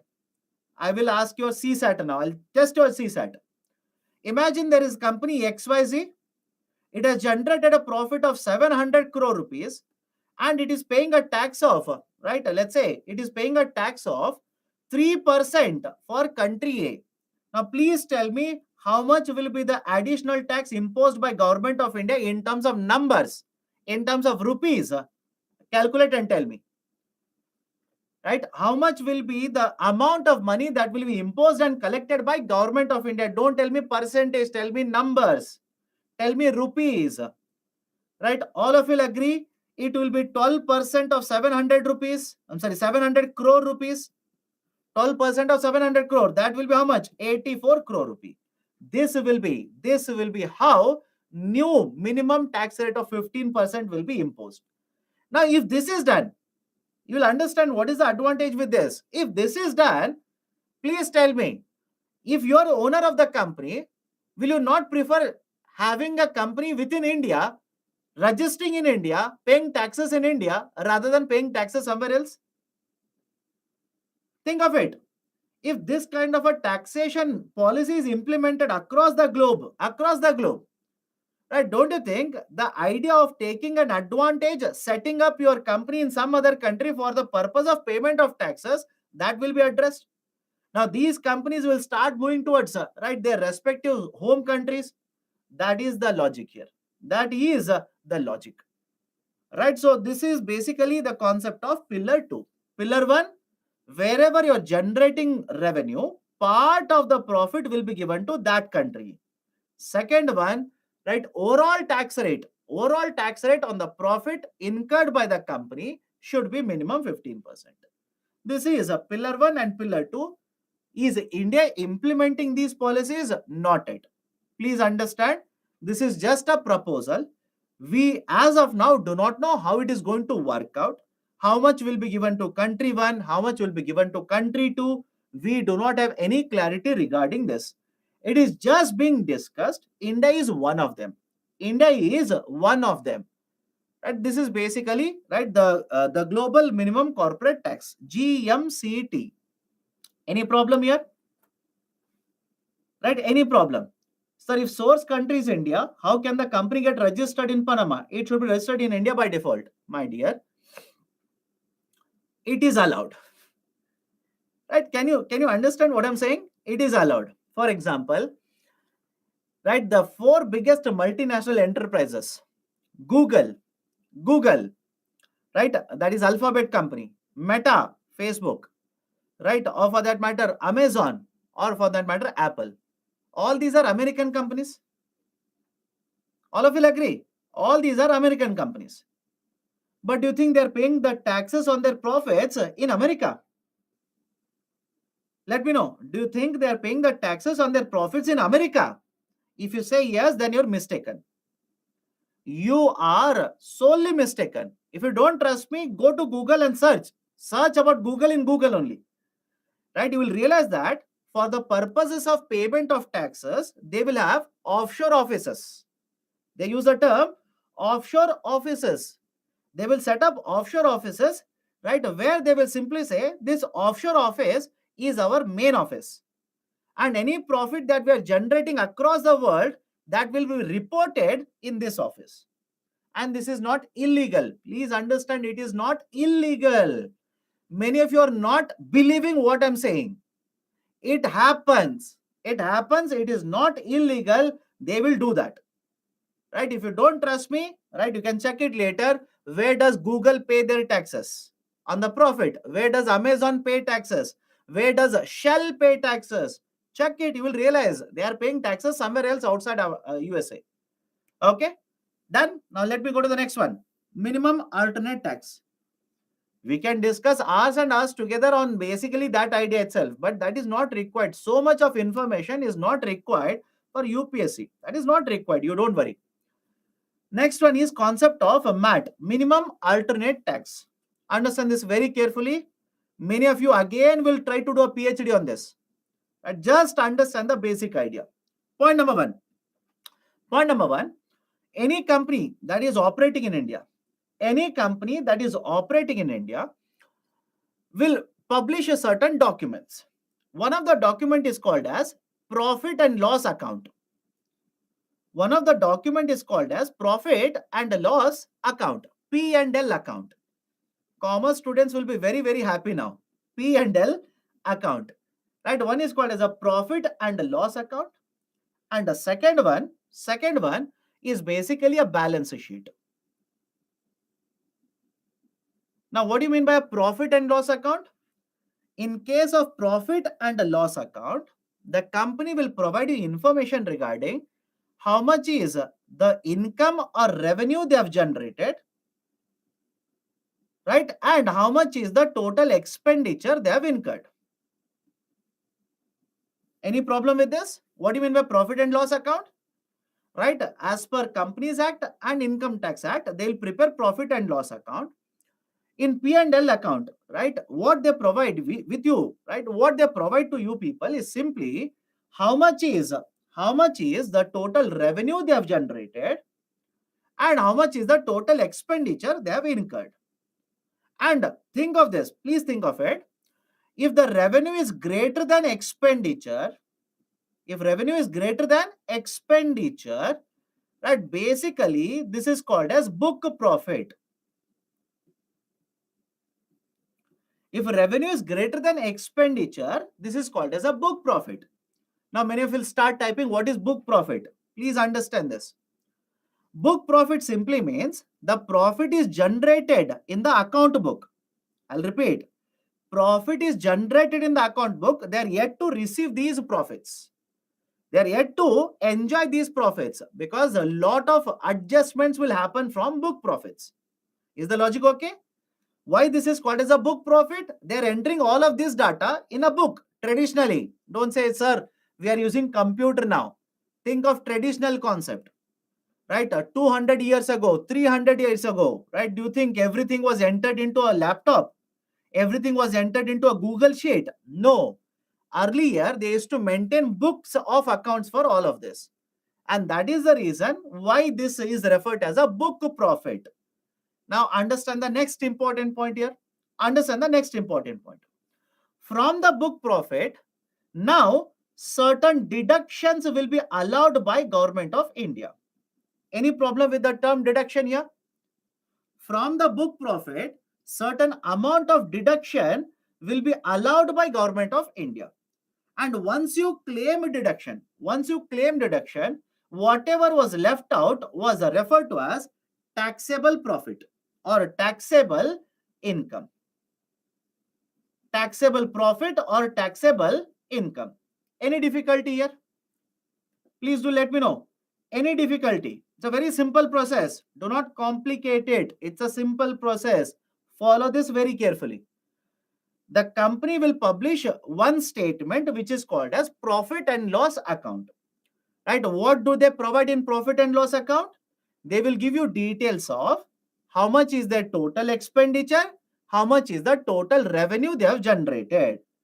And assuming revenue is greater than expenditure, this is called as a book profit. Now, government will allow certain deductions to be claimed by the company. Now, many of you will start asking what kind of deductions are allowed. For example, depreciation. Have you heard of depreciation earlier? Think of it. Have you heard of depreciation? Depreciation, right? Dividends which are distributed, etc. Lot of these deductions are allowed. And once the deductions are allowed, whatever is left out after deductions are done, this is called as a taxable profit. And the government will impose corporate tax. Government will impose the corporate tax on this taxable profit and collect the money from the company. Any problem with the sequence here? Do not do a PhD on this. Trust me. Please do not do PhD on this. We can talk hours and hours on this. Is it required? Absolutely no. If you do not trust me, open any book that you have, check whether they are giving you all of this. They will not give you, you don't worry. Any problem with this sequence here? Now, why I'm explaining all of this? There is a term called as zero tax companies. There is a term called as zero tax companies. Now, what do you mean by zero tax companies? Zero tax companies are those companies which will have large book profits, but claim large deductions in such a way that the taxable income or taxable profit will become zero. I'll repeat the statement here. What are these? Zero tax companies. These zero tax companies are very, very large, companies which will generate huge amount of book profit, but also claim huge deduction, thereby reducing the taxable income or taxable profit to 0 rupees. And once taxable income becomes 0 rupees, if the government of India has a corporate tax rate of 30%, how much will be the taxes collected by the government here? How much will be the taxes collected by the government? Government will collect 0 rupee tax. And because government is collecting 0 rupee tax, these are referred to as zero tax companies. Any difficulty here? Any difficulty? Again, please listen to my statement. Do not become an expert in this. Many of you are asking, sir, show me how deductions are calculated. You want to learn about section 115 of Income Tax Act. Let me know, you want to learn about section 115 of Income Tax Act. Not required. I can talk. I know about that section. I can talk. But is it required for you? Do you need that for UPSC? No, you don't need it. So don't waste your time. Do not waste your time. Section 115 talks about minimum alternate tax. Okay.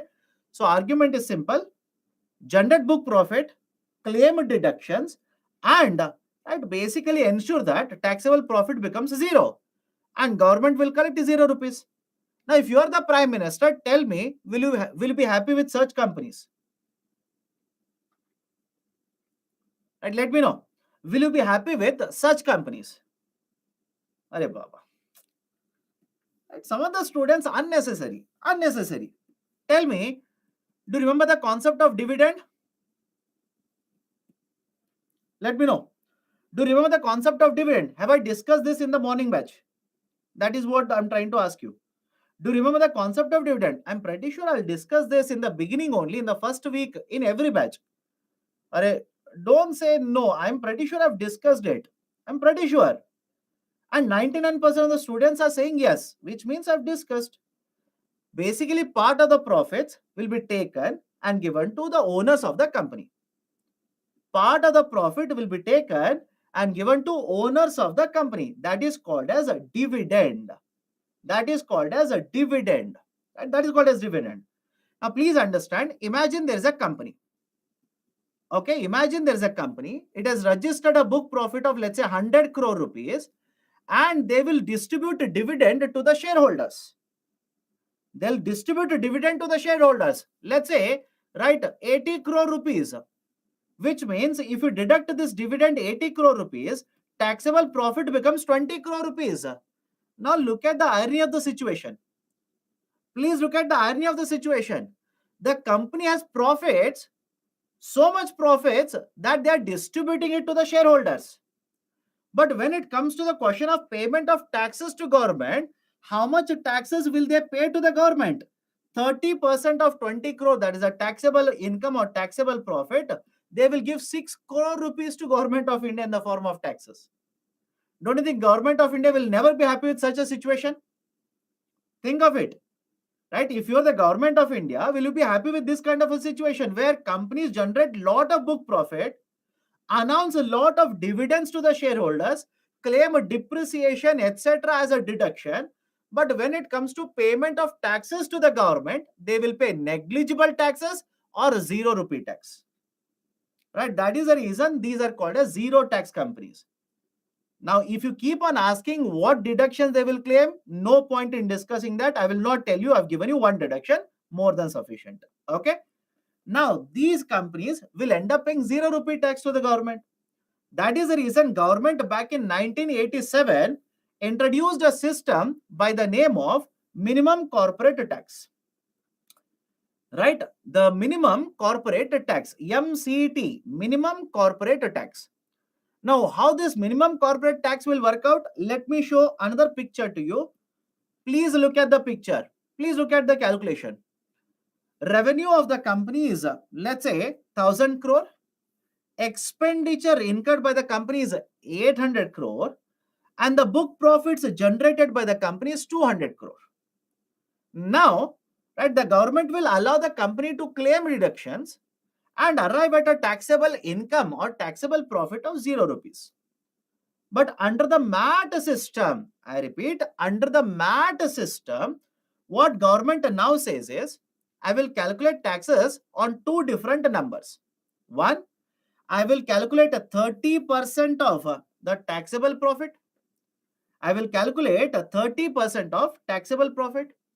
And I will also calculate, and I'll also calculate 15% of book profit. Any problem here? Earlier, only this calculation was done. Now, under the MAT system, government says, I will also calculate 15% of book profit. If 15% of book profit is greater, I will collect that in the form of tax from the company. For example, 15% of 200 crore is how much? Please tell me. 15% of 200 crore is how much? 30 crore rupee. 30% of 0 crore is how much? 0 rupee, which is bigger one, which is a larger number. 30 crore rupee. Government will collect this in the form of a tax from such companies. The government will impose and collect this 30 crore rupee in the form of tax from such companies. Any problem here? There is a double taxation. Where is double taxation? Let me know. Are we imposing two taxes here? Are we collecting two taxes? Double taxation means two taxes. Are we collecting two times the tax here? Arey Baba, think of it, no? Where is the two times?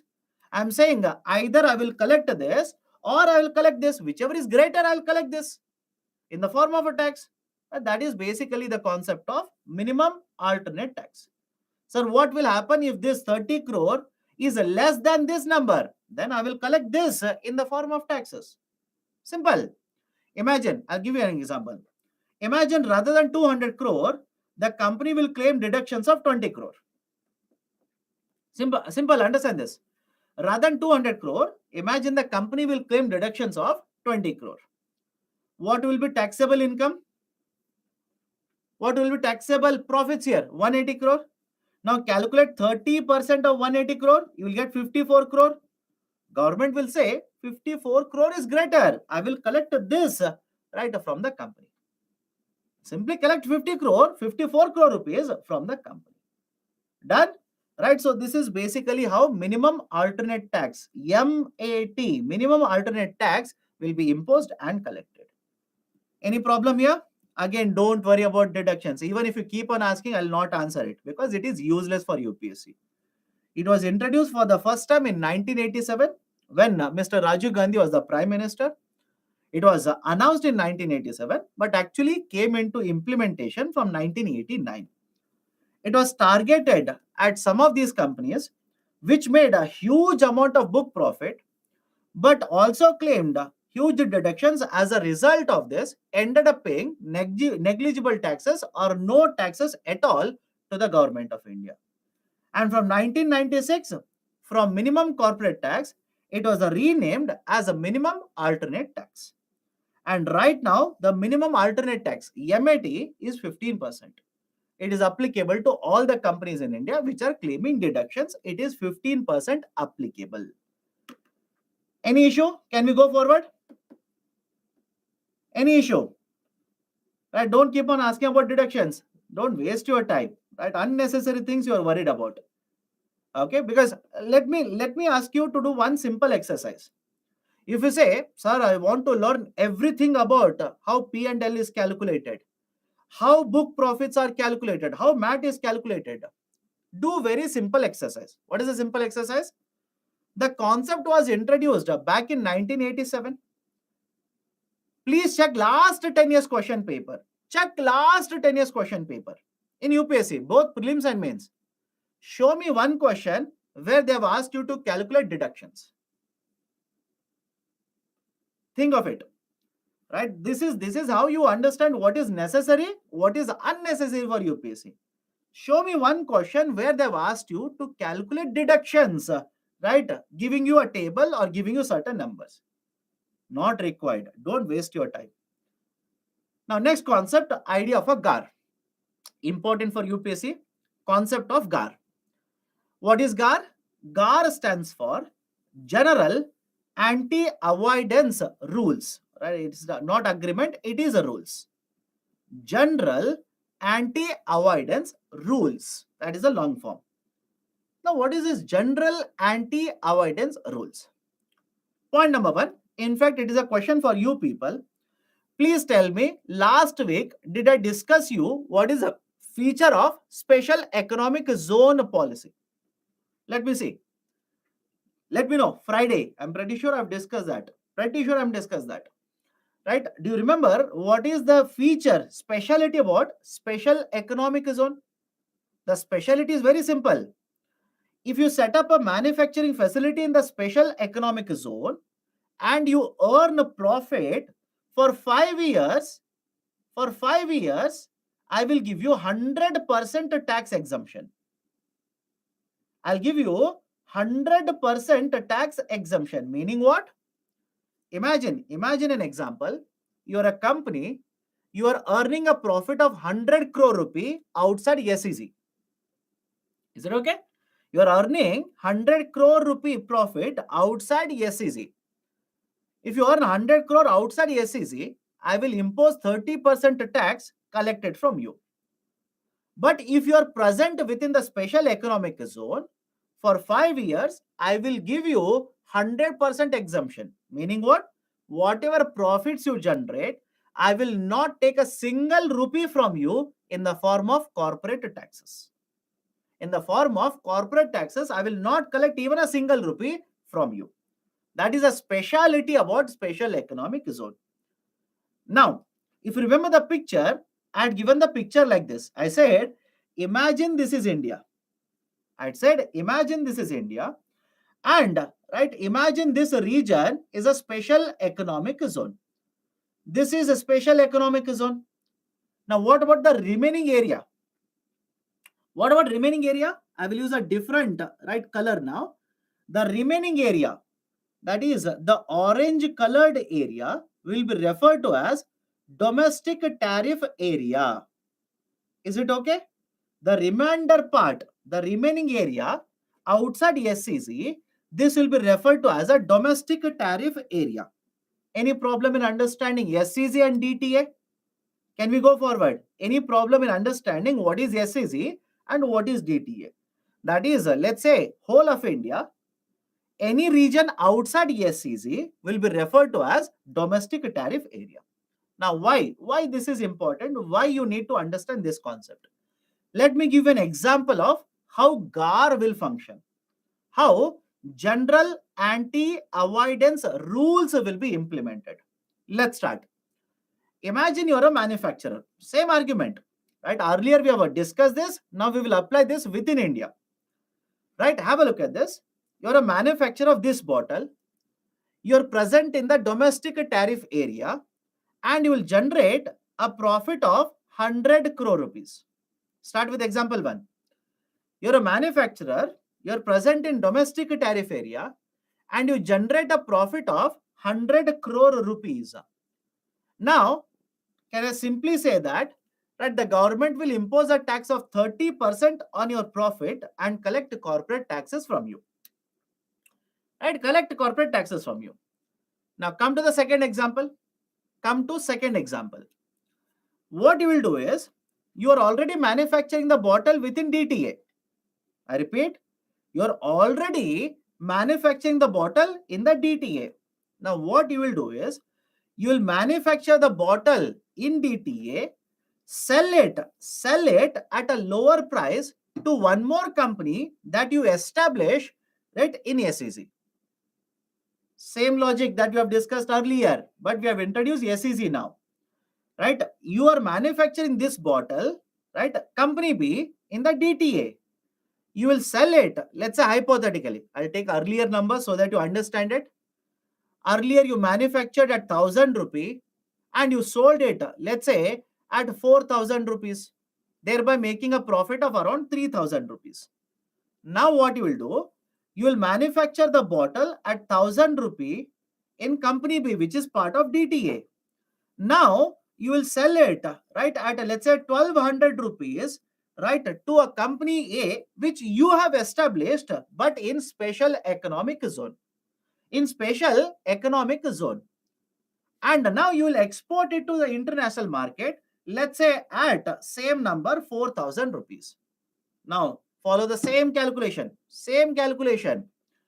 How much is the profit generated by company B? Tell me now. How much is the profit generated by company B? Company B, I'm asking you. 200 rupee. Company B generates a profit of 200. Company A generates a profit of how much? 2800 rupees here. Now, on this profit, how much taxes will be paid to the government of India? On this profits, how much will be the taxes paid to government of India? 0 rupees. On this profit, how much taxes will be paid to government of India? 60 rupees. Now, if you apply the same logic in the previous example, that is example 1, 1000 rupee, 4000 rupee, you ended up making a profit of 3000 rupee and you'll pay 30% tax on this. That is, you will pay a tax of 900 rupee to the government. From 900 rupees, and now you have reduced the tax burden to 60 rupees. Any problem with this? Any problem with this? But now understand what government will do. Understand what government will do. Now, don't you think government of India, that is the tax officials, when you submit all of these details, that is, you submit the documents to the tax officials, which shows that company A is owned by you and it is present in SEZ. Company B is also owned by you. It is present in the domestic tariff area. And there is a sale that is taking place between company A and company B. Now, in this example, let me know, right? Look at the statement and please tell me, in this example, is there any other objective that you have apart from avoiding taxes? Look at this. Why are you establishing one company in domestic tariff area and why one more in SEZ? What is the logic behind it? Is there any other commercial substance? Is there any other commercial substance? Is it that labor is available only in the SEZ? Is it that raw material is available only in the SEZ?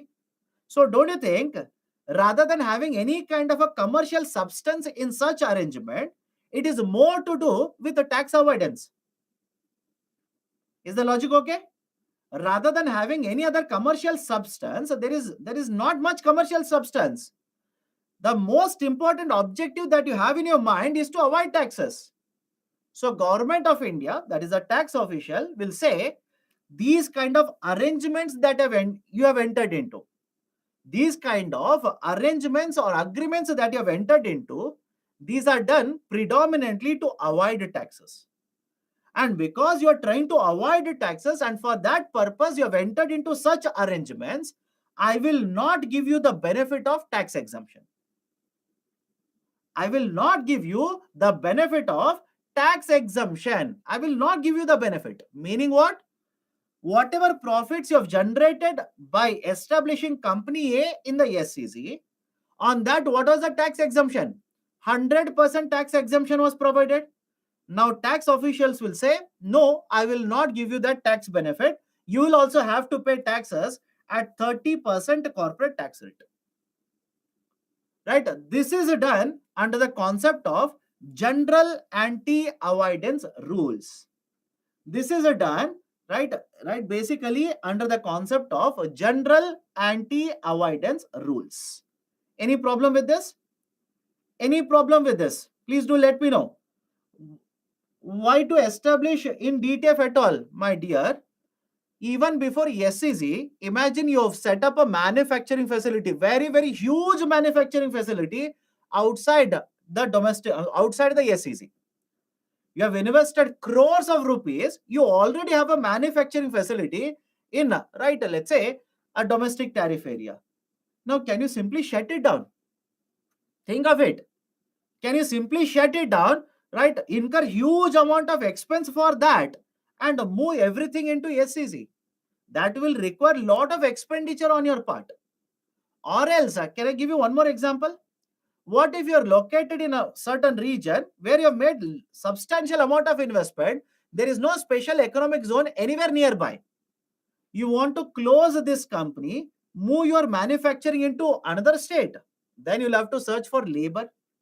You'll have to search for right raw material supplier. You'll have to first construct the manufacturing facility in the SEZ, etc., etc. So that is the reason. Please understand. There are a lot of complications here. It's not that easy, right? Many of you simply say, "Sir, I will close company B and I'll directly open company A." You can do that if it is feasible for you, right? But in many cases, that is not economically viable for them. That is the reason they will try to, right, basically abuse the taxation system. I hope you understand my statement. That is the precise reason why they will try to abuse the taxation system using these loopholes in the taxation system. And the tax authorities, right, will use, there are powers given to the tax authorities under GAR. The tax authority will simply say, whatever arrangement you have, whatever agreement you have between company A and company B, it is impermissible avoidance agreement. Impermissible avoidance agreement. What is this IAA? It is an arrangement which has been done in order to avoid taxes and does not have any kind of a commercial benefit. Right? Can I say this example 2 is a prime example of IAA? Look at it. Right? This example 2 is a prime example. Arey Baba, after this I'll give break. Focus on the discussion. No. Focus on the discussion. Why concerned about the break? Those students who are asking for the break, all the best for UPSC mains examination then. All the best. You will realize, right? Then you will realize how difficult it is to sit for longer duration. Okay, focus on the discussion. So can I say example 2 is a prime example of impermissible avoidance agreement? Because in the example 2, is there any commercial benefit? Is there any commercial benefit? Arey Baba, I am explaining that, you are asking that only. I am explaining the same thing, IAA. Please look at example 2. Those are asking what is IAA, look at example 2. You already have a manufacturing facility in the domestic tariff area. You will set up one more company within the SEZ.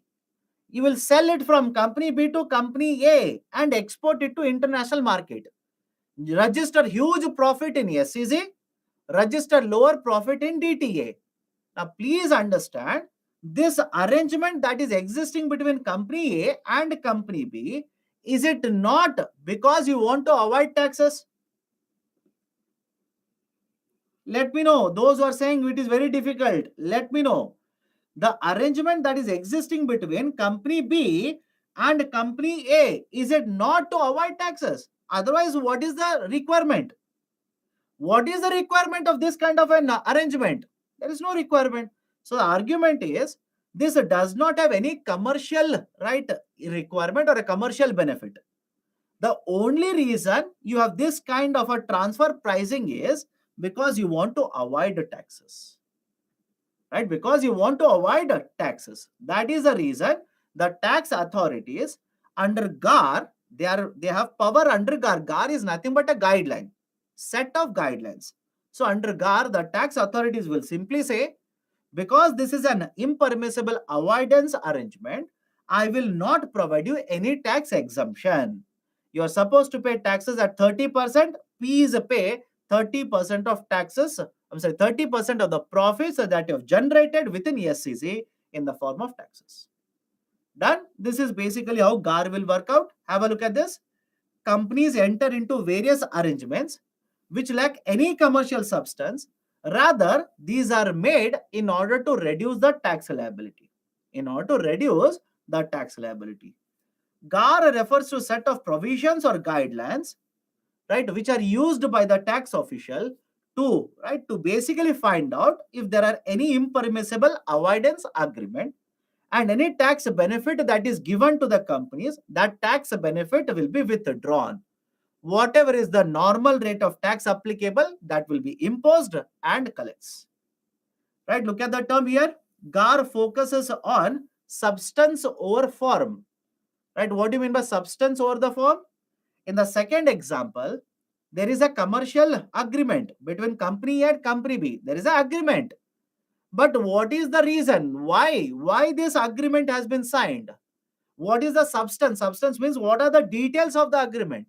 Is it done just to avoid the taxes? Or is there any commercial benefit of these kind of agreements? So substance is important over the form of the agreement. Okay. Under this, tax authorities are empowered to deny tax benefit. Any tax benefit that is given, that will be withdrawn. GAR provisions will come under the Income Tax Act of 1961. Earlier, this was proposed under the Direct Taxes Code, but it was not implemented as a Direct Taxes Code was not implemented in India. But now, right, Government of India separately implemented the concept of general anti-avoidance rules. Right? Anything else you want to discuss regarding this? Any doubts that you have? We'll take a break, but before that, if you have got any kind of questions, please do let me know. And limit your questions to what is required for UPSC. Don't worry about unnecessary things. Do not worry about unnecessary things. Okay. Why fully 15% tax is levied by other countries as their population is used to generate MNC's profit? Why only remaining 4%? Arey Baba, tax havens will have very less rate of taxation. Tax havens will have very less rate of taxation. Otherwise, why will MNCs enter into tax havens? Right? That is the reason. If taxes are charged on the sale, then what is the profit of registering in Panama type island country? Because most of the sales will happen outside Panama. Arey Baba. Right? That is the reason under pillar 1 and pillar 2, what are we trying to do? Tell me, using pillar 1 and pillar 2, what are we trying to do? Using those, we are trying to ensure the base erosion and profit shifting will not happen. Because right now, BEPS is happening. They are generating revenue from one country, they are paying the taxes in another country on profit. Because revenue will have implication over profit. I hope you understand. Revenue will have implication over profit. So obviously, we want to ensure that base erosion profit shifting will not happen by implementing pillar 1 and pillar 2. Okay.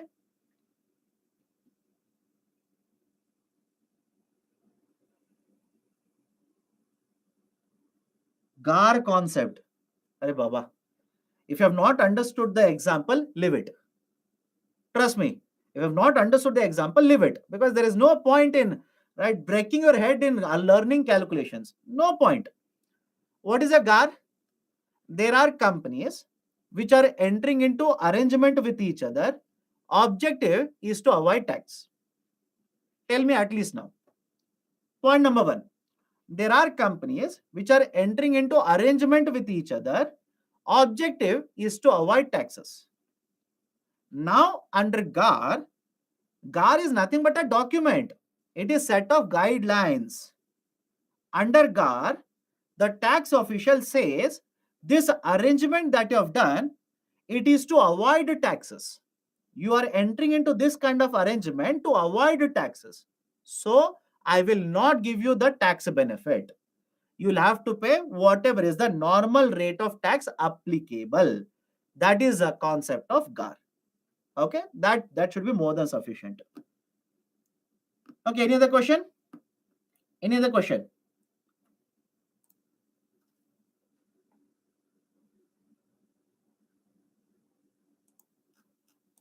Any other question? SEZ will discuss the SEZ later. Don't worry. We'll discuss special economic zone in detail later. Don't worry about SEZ as of now. Remember only one point. That is 5-year tax exemption is provided. That's more than sufficient. Okay, let's take a break. We'll restart the discussion at 8:22. We'll restart the discussion at 8:22. Please join back at 8:22.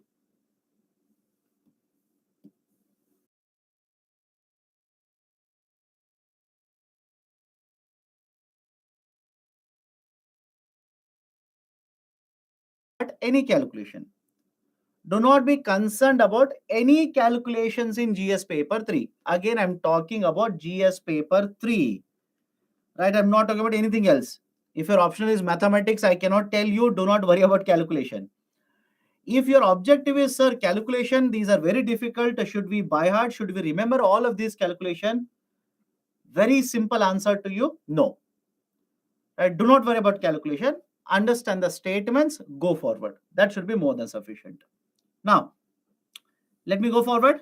GST. And by the way, there were certain students who are asking, sir, you told about semiconductor article. Right? You told about semiconductor article. From which newspaper are you talking about it? It is Hindu newspaper. It is a Hindu newspaper, yesterday's edition. Yesterday, Sunday's edition, Hindu newspaper. Read any edition for that matter. But yesterday's Hindu newspaper, there's a very lengthy article on semiconductors in India. In fact, if you talk about semiconductors, even today's Hindu newspaper, there's an article on semiconductors in India. Please read that. Please read that semiconductor article. Even today in Hindu newspaper, there is a statement given by Mr. Jaishankar. All of you heard of Mr. Jaishankar's name? Right? So please read that article. In addition to that, there is one more article about digital payments in India. Digital payments in India, central page article in Hindu Today. Please read that. Nice article. Important information is given. In addition to that, there is one more article on Udan scheme. Udan scheme. Yesterday also, today also, Hindu newspaper. Right? Both in both the article, in both the newspapers, yesterday's and today's, it is there on Udan scheme. Read about it. In addition to this, there is an article on prices of petrol.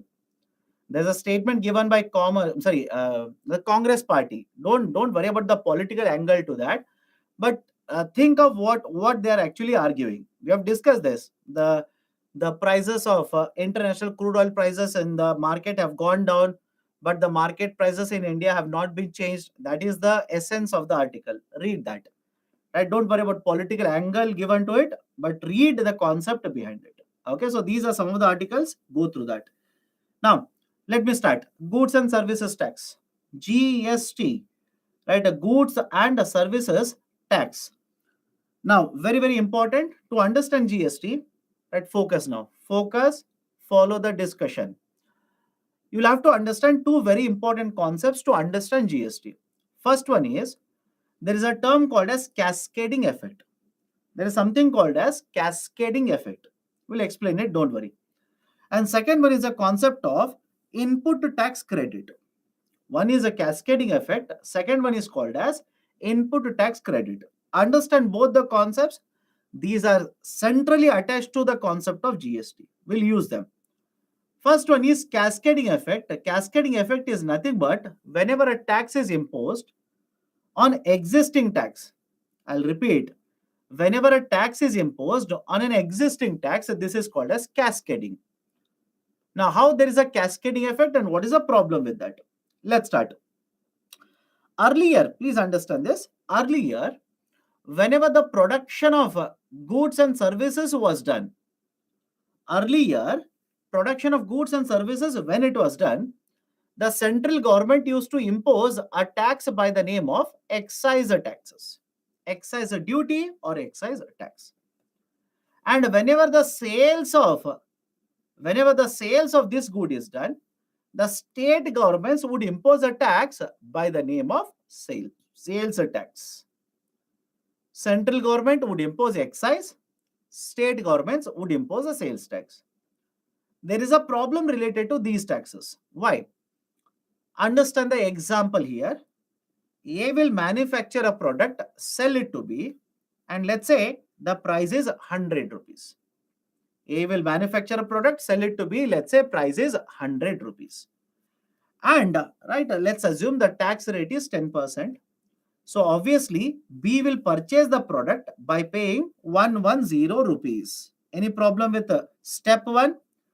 This is a step 1. Step 1 and a step 2. Okay. In the step 1, A will sell the product to B. B will pay 110 rupees, including a profit of 10 rupees. I'm sorry, including a tax of 10 rupees. Now what B will do?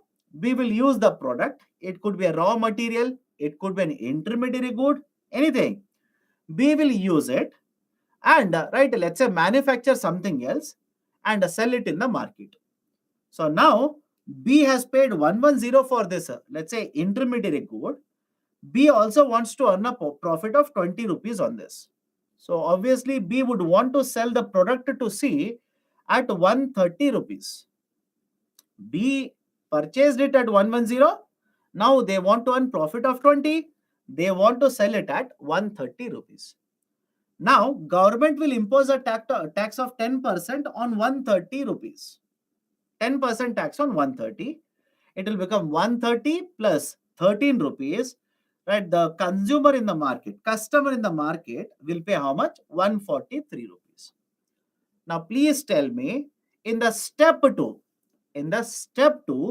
when you calculate a 10% on 130 rupees, are we calculating tax on a tax here? Please observe and tell me now. In step 2, when we are calculating 10% of 130 rupees, are we imposing a tax on existing tax? Anybody has a problem here? Answer is yes, by the way. Answer is yes. We are imposing tax on a tax. Any problem here? This is called as a cascading effect. Right? The previous step, there's a tax of 10 rupee out of 130 rupee. If I want to break it up, basic idea. Right? If I want to have a breakup of 130, right? Have a look at this. 100 rupee cost of raw material. 10 rupee, that is the tax that you have paid. Let's assume you are B, right? That is, you have paid the tax here, plus 20 rupee profit you want to earn. This is how, right? Basically, you have arrived at 130 rupees. Now, if I impose a 10% tax on 130 rupees, is it not as good as saying I'm imposing 10% tax on 10 rupee tax? Is the logic okay? Is it not as good as saying, right, imposing 10% tax on 10 rupee tax, which is nothing but tax on tax? This is called as cascading effect. Any problem? Can I go forward here? How it is 143? My dear, 130 plus 10% of 130. Please do the calculation. Let me know. 130 plus 10% of 130. Right? What is the problem? 130 plus 13 rupees. 143. Right? So 143 will be paid by the consumer in the market. This is called as cascading effect. Can we go forward? Right? There are two students who are saying voice is not audible or video has stuck up. Please hit the refresh button. Please hit the refresh button. Don't tell me it is stuck up. Please hit the refresh button. Right? Automatically it will start. Okay. Now this is basically cascading effect. Now please tell me question number 1. In cascading effect, the tax burden on the customer will be high or low? Let me know. Right? In the cascading effect, right? When there's a cascading effect here, will the tax burden on the customer, will it be high or low? It will be very, very high. Because ultimately, please understand, ultimately, whatever indirect taxes are paid by the manufacturers or by the sellers, who will bear the burden? Ultimately, who has to pay all these indirect taxes? Right? The customer has to pay all these indirect taxes. So the tax burden will be very high. Tax burden will be put on the customer. What about the market price of the product? Market price of the product will also be very high. Right? As a result of this, what if these are exports? What if this product that I'm giving you as an example here, what if this is an export? Don't you think higher market price because of cascading effect will reduce the effectiveness of the exports? Exports will become very costly. Right? These are some of the concerns regarding cascading effect. Now, look at the next system here. In order to address this issue, we introduce the concept of input tax credit. I repeat, in order to address the issue of cascading effect, we introduce the concept of input tax credit. Please look at the statement of input tax credit first here. Please look at the statement of input tax credit. What is input tax credit? Claiming the taxes paid on the inputs as credit from the taxes collected when the goods or services are sold. Claiming whatever taxes you pay on the input as a credit. Credit means getting the money back when you basically sell the product and collect taxes. Let me show it to you. Let me show it to you. Right? Same example. Let me show how input to tax credit will actually work. Follow this very carefully. A will produce a good, sell it to B. Okay, A will produce a good, sell it to B. Now let's assume tax rate is 10%. Tax rate is 10%. So obviously B will purchase the product at 100 rupee cost plus a 10 rupee tax. 10 rupee tax. Now any problem here if I say B has paid 10 rupee tax on the inputs? Let me know.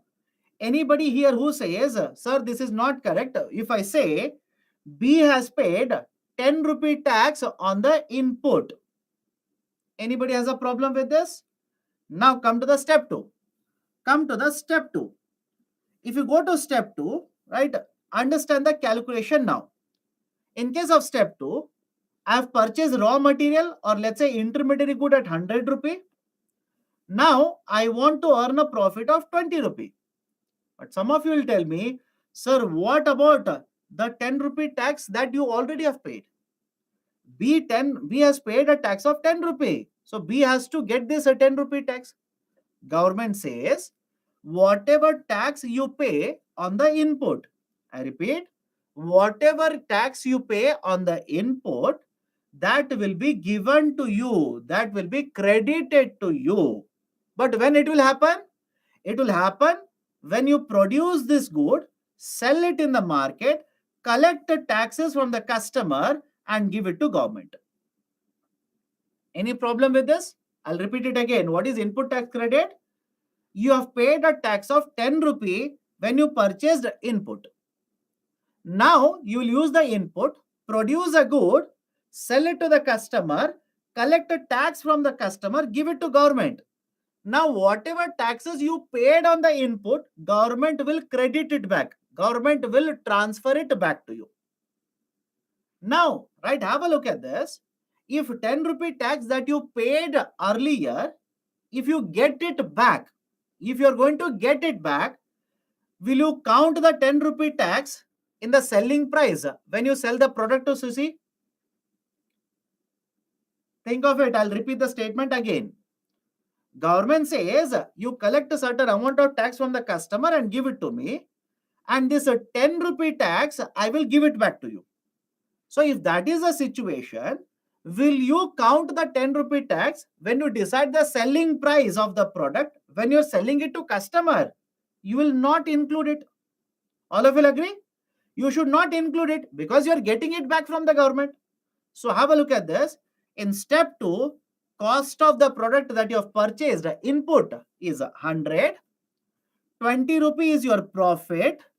You will simply assume, right? You will simply come to a selling price of 120 rupees. Now, government will impose a tax of 10% on 120 rupees. 120 plus 12, 130 rupees will be the selling price to the customer. 120 plus 12, that is 10% of 120 will be the selling price. 132 rupees will be the selling price to the customer. So what has happened in the system? Please understand now what has happened in the system. Question number 1. Please tell me, is there a cascading effect in this example? Please look at the calculations. Please look at the calculations. Is there cascading effect in the system? Is there cascading effect? No. Some of you are saying yes, there is a cascading effect. In which step? Those are saying there is a cascading effect. I've written step 1 and step 2. Please tell me, where can you see cascading effect? Those are answering yes, please tell me. Sir, in both the steps, cascading effect is there. In step 1, where is the cascading effect? This is very interesting. Right? There are two students who are saying in both the steps, there's a cascading effect. Please tell me, step 1, where is cascading effect? Hey, Baba, tell me. I am not finding any cascading effect in the step 1. Where are you finding cascading effect? I don't know. What calculations you are looking at, I absolutely have no clue here. Right? Why? Step 1, selling price is 100. Government imposes a tax of 10%. Where is the tax on tax in step 1? Where is the tax on tax in the step 1? Is there tax on tax in the step 1? Where is it? You show it to me. There is absolutely no tax on tax here. Come to the step 2. You purchase the product at 100. You purchase the product at 100 rupee. You want to earn a profit of 20. On this amount, government will impose a 10%. Where is the tax here? 100 rupees the cost of the product, 20 rupees the profit. Where is the tax here? On this, if I impose a 10%, where is the tax on tax? So tell me, right? I do not understand your argument. I absolutely have no clue as to what you're looking at. On 100 rupee, you're imposing 10%. 100 rupees tax. 100 rupees cost of the raw material. 20 rupee is your profit. On that, you're imposing 10% tax. So where is the double taxation? Where is the tax on tax here? Sir, if there is no tax in step 1, Hare Baba, step 1 is one tax. Right? Again, please understand the logic. Some of you are not even following what I'm saying. Cascading effect means what? Tax on a tax. Can you understand at least this? Cascading effect means tax on tax. Now, please look at step 1 and step 2 and tell me in any of the two steps, there is a tax imposed on a tax. Think, no, at least think, right, rationally. Is there any tax on tax in any of the two steps? Sir, on 100 rupee, you're imposing tax 2 times. Is 100 rupee tax? Let me know. Right? There are two students who are saying, but on 100 rupee, you're imposing tax 2 times. Is 100 rupee the price of the product or is it a tax? Think rationally, my dear. You don't listen only. Problem is that you do not listen to whatever I say. I've written clearly here, cascading effect means tax on tax. But you're saying, so 100 rupee you're imposing tax 2 times. Is 100 rupee tax here? What is your argument? Simply don't waste time. Don't complicate the issue. So under this system, there is no cascading effect. There is no cascading effect. And those who are saying, sir, the calculations are difficult, leave it. Don't waste your time. Don't waste the time of others also. Calculations are never asked by UPSC. Now, what is the concept you need to carry forward? There is an idea of an input tax credit. What is the meaning of input tax credit? Whatever taxes you pay on the inputs, will be credited back to you when you sell the product, collect the taxes and give it to government. Now, please tell me, in case of the seller B here, in case of company B or seller B, is a seller B getting input tax credit here? Let me know. Is a seller B getting the input tax credit here? That is basically the concept. Seller B has paid a 10 rupee tax, is getting the 10 rupee tax. When he will collect the taxes from the customer, give it to the government. That is input tax credit. Understand this? Go forward. Don't waste your time. Some of you are, this is, I've taught the concept of GST from 2016 now. I've been teaching GST as a concept from 2016 because that is when it was introduced. I've never come across a batch of students who keep on asking, sir, how this price has become 132? when the calculation is there right in front of you, this is actually confusing to me now, right? The CSAT is so weak for some of the students. This is not a criticism, by the way. Do not take it as a criticism. I'm concerned about you, my dear. I'm saying the price is 120. On this, 10% is imposed in the form of tax. And your question is how it will become 132 rupees. Think of it. Please think of it. And looking at the CSAT paper, my dear, I'm very much concerned about you now. Right? Price is 120. On this, 10% is a tax. You are asking me how this will become 132 rupees. My dear, use calculator. Use calculator. But think of CSAT paper as well. Now, is the logic okay? Now, this concept was introduced under VAT system.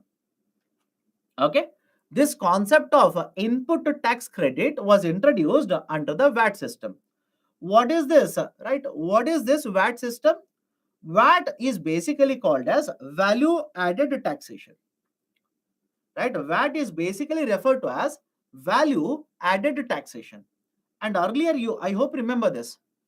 I said central government will impose excise tax on production.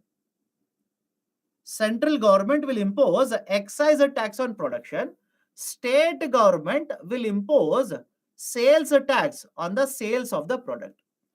So the state governments introduced a new system by the name of value added taxation. That is, they will replace the earlier sales tax regime and they would introduce the concept of value added taxation. And under value added taxation, what is the logic? At every step, we will provide you input to tax credit so that cascading effect will not take place. I'll repeat the statement. Right? At every step, we will provide you the input to tax credit so that right, there is no cascading effect in the system. So the idea of a VAT was introduced as a multi-point. Multi-point means what? Whenever the sales are going to happen, for example, is it multiple sales, right, or not? You please tell me. Here is a manufacturer. Manufacturer will sell the bottle to a distributor. Is it sales? Think of it. Is it a sale of final good? Now the distributor will sell it to another distributor, and this distributor will sell it to different shopkeepers. Now all these are the sales, right? Whatever example I've given you right now, all of these are sales of final goods. So obviously the state government at every step, multi-point, at every step, the government would keep on imposing VAT and collecting VAT from the people. But argument was simple. Argument was very, very simple. If this first distributor has paid VAT already when they purchased from the manufacturer, when they will sell it to the second distributor, they would be provided with input tax credit. Simple. They would be provided with input tax credit. And when they are getting input tax credit, automatically cascading effect in the economy would be eliminated. This was basically the objective. With which VAT was introduced. VAT, value added taxation, was introduced. But with introduction of the VAT, the whole issue of cascading effect was not eliminated. I'll repeat the statement. With introduction of the VAT, the whole issue of cascading effect was not eliminated. Even under the VAT system, cascading effect was present. How? Let me explain this. Follow this very carefully. Follow. If you do not listen to it very carefully, this will become very confusing. Now, whenever the goods will move from one state to another state, right? Whenever the goods will move from one state to another state, can I simply say this is interstate trade and commerce? Let me know. Whenever the goods will move from one state to another state, can I call this as interstate trade and commerce? And whenever there is an interstate trade and commerce, central government, it is the central government which will impose the taxes. Remember this. as per the Constitution of India. Don't argue why not state 1, why not state 2. As per the Constitution of India, whenever it is interstate trade and commerce, the central government will impose the taxes. Now, earlier, central government had one tax by the name of central sales tax. Please look at it. Earlier, central government had one tax by the name of central sales tax. That is, a product is manufactured in one state and product will move across the border into another state and will be sold to the customer later. This is interstate trade and commerce. So central government had a tax by the name of central sales tax. Point number 1. Point number 2. Central government said whenever this product will move from the state 1 to the state 2, CST will be applicable, but this CST will be collected and used by the state where the production of the good has happened. I will repeat the statement. Understand, this is important. Under central sales tax, I'll start using short form CST. Whenever there is an interstate trade and commerce, CST will be imposed. But this CST will be collected and used by the state where the goods has been produced. Now, please look at the example. Please look at the example that I've given here. This bottle is produced in state 1. It will move across the border and it is consumed in the second state. Any problem with this? First statement, understand this very carefully. This bottle is produced in the state 1, moves across the border in the state 2 and is consumed in the second state. Now please tell me, CST will be collected and used by which state government here? Based on explanation that I've given, please tell me, CST, central sales tax, will be collected and used by which state? All of you will agree it has to be the state 1. Even after this, some of you are saying second state. This is very interesting. Very interesting. What was one of my statement? What was one of my statement? I said, central government will announce a CST. CST will be collected and used by the state where production has happened. And I said, this bottle will be produced in the state 1, moved across the border to the state 2, and consumption will happen in state 2. And I asked you, in this case, which state will get the CST? Some of you are saying state 2. My dear, is the production of bottle happening in the state 2? Where is your attention? Where is your attention? What are you listening to? Right? Please listen carefully. All of you, at least now, all of you will agree it has to be the state 1 which will collect central sales tax. Now come to the next point. Come to the next important point. Okay?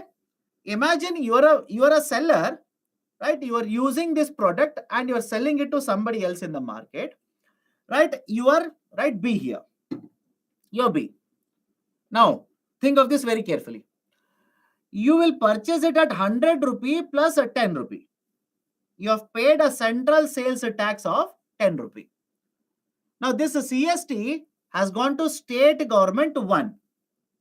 Are you registered in the state government 1? Look at the picture and answer.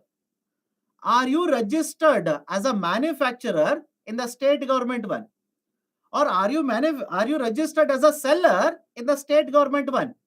Please be very careful. Look at the picture at least. You are there in the state 2. That is the reason very nicely, again some of you are saying yes. That is the reason very nicely I've used red marker to say you are present in the second state. My dear, no, you are registered in the second state. You are a seller in the second state. Under VAT of the second state, you are registered. So you are not registered with the state 1, you are registered with state 2. Now this is very important.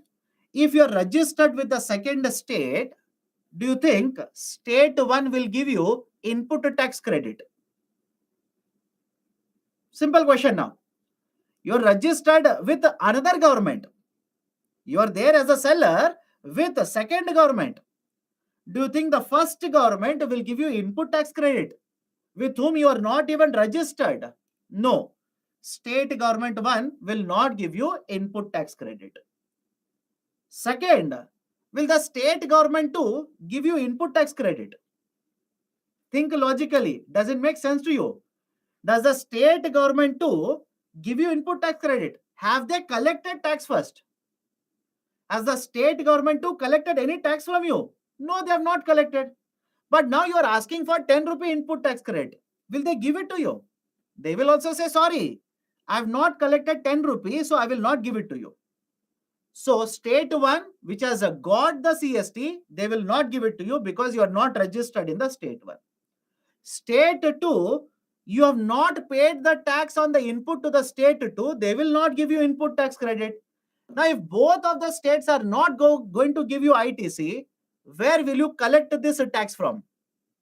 From whom you will collect the tax now? You will collect it from the customer. Very simple. Center, arey nahi baba. Some of us saying, sir, we'll collect it from the central government.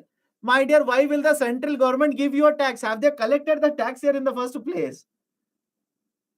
Right? Has the central government collected the tax here in the first place? Please understand. If you want to get ITC, right, let me know. Simple question to you people. If you want to get ITC, don't you think in the first place, the government should have collected tax from you? Yes or no? If you want to get the input tax credit, don't you think important condition is that government should be collecting tax from you? Only then they will give you ITC. Without paying input taxes, how can you get ITC then? You told Interstate Trade and Commerce Center is collecting. My dear, you will get the recording of this video. Do me a favor. There are two students who are telling me, sir, you said center will collect a CST. The recording of the video is available. Please play back. Not now. Don't start doing now. After the class is over. Show me the point of time. Show me the time where I've told CST is collected by the center. I clearly have told you. And if other students don't agree with me, please do let me know. I'm willing to correct my mistake. I clearly have told you in interstate trade and commerce, central government will announce a CST, but the state where production happens will collect and use the CST. Yes or no? Did I say this? Right? The central government will announce a CST, but the state where production happens will collect and use the CST. I've clearly told you. And after that only I gave you example of this bottle. I told production happens in state 1. So state 1 will collect the CST. So now have a look at this. B will not get ITC from state 1 nor from the state 2. What will B do now? B will simply transfer the tax to the customer. That is, right, the calculation will be done like this. 100 rupee cost of the product plus 10 rupee central sales tax, because nobody is giving ITC to the B here, plus a 20 rupee profit. So selling price will be 130 plus 10%, right? VAT imposed by the state too. 10% VAT imposed by the state too, because you are selling the product. So ultimately the customer will pay how much here? Customer will pay 143 rupees. Now simple question to all of you. Observe the picture and tell me, is there cascading effect despite having VAT system here? Let me know. Right? Is there a cascading effect here despite having a VAT system? Answer is yes. Right? That is the reason I said we introduced VAT system. And with the introduction of VAT system, we expected that cascading effect will be eliminated. But even after that, even after introduction of the VAT, there was a cascading effect in the system. And that is the reason we have introduced a much better taxation system now, goods and services tax. I'll go to GST, but before I go forward, this is an important point. Just make a note of this. If a good is produced in state 1, consumed in the state 2, okay, produced, consumed. If good is produced in the state 1, consumed in another state. If the tax will go to the state where production has happened, I repeat, good is produced in one state or and consumed in either the same state or another state, doesn't matter. But if the tax will go to the state government where production has happened, this is called as origin-based taxation. Right? This is referred to as origin-based taxation. Now, please correct me if I'm wrong. Can I say central sales tax is origin-based taxation? Let me know. Can I say central sales tax is origin-based taxation? On the other side, imagine good is produced in the state 1, consumed in the state 2. If the state 2 will get the tax, that is called as consumption-based taxation. Consumption they will use, or else they will also use the term destination-based taxation. That is, right, basically goods and services tax. GST, goods and services tax. Any problem here? Any problem in understanding this? Right? Whenever the good is produced in one state, consumed in another state, but the production has happened in the state, that state will get tax. That is origin based. And whichever state consumption of the good has happened, right, if that state will get the tax, that is called as a destination based tax. Okay, done. Let me go forward. Right? And it is not heading interstate sales. It is GST, goods and services tax. GST. Now, why the GST was introduced in India? Why GST was introduced in India? Point number 1, to eliminate cascading effect. And trust me, right, when we discuss GST in detail, you will understand how GST will eliminate cascading effect. I'll give you calculations. Do not by heart them, not necessary. But right now, understand GST will eliminate cascading effect. Point number 2, there were multiple indirect taxes.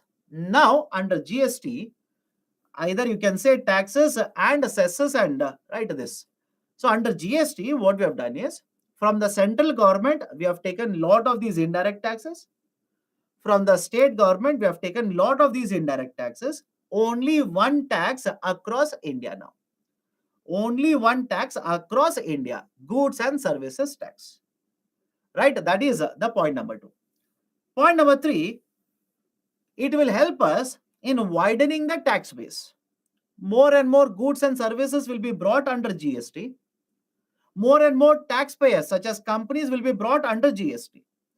Now, with that, can I simply say that it will lead to widening of the tax base? Let me know. If more taxpayers are brought, if more and more goods and services are brought under GST, is it not going to lead to widening of the tax base?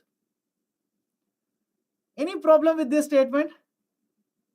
Will it not widen the tax base? Arey Baba, how?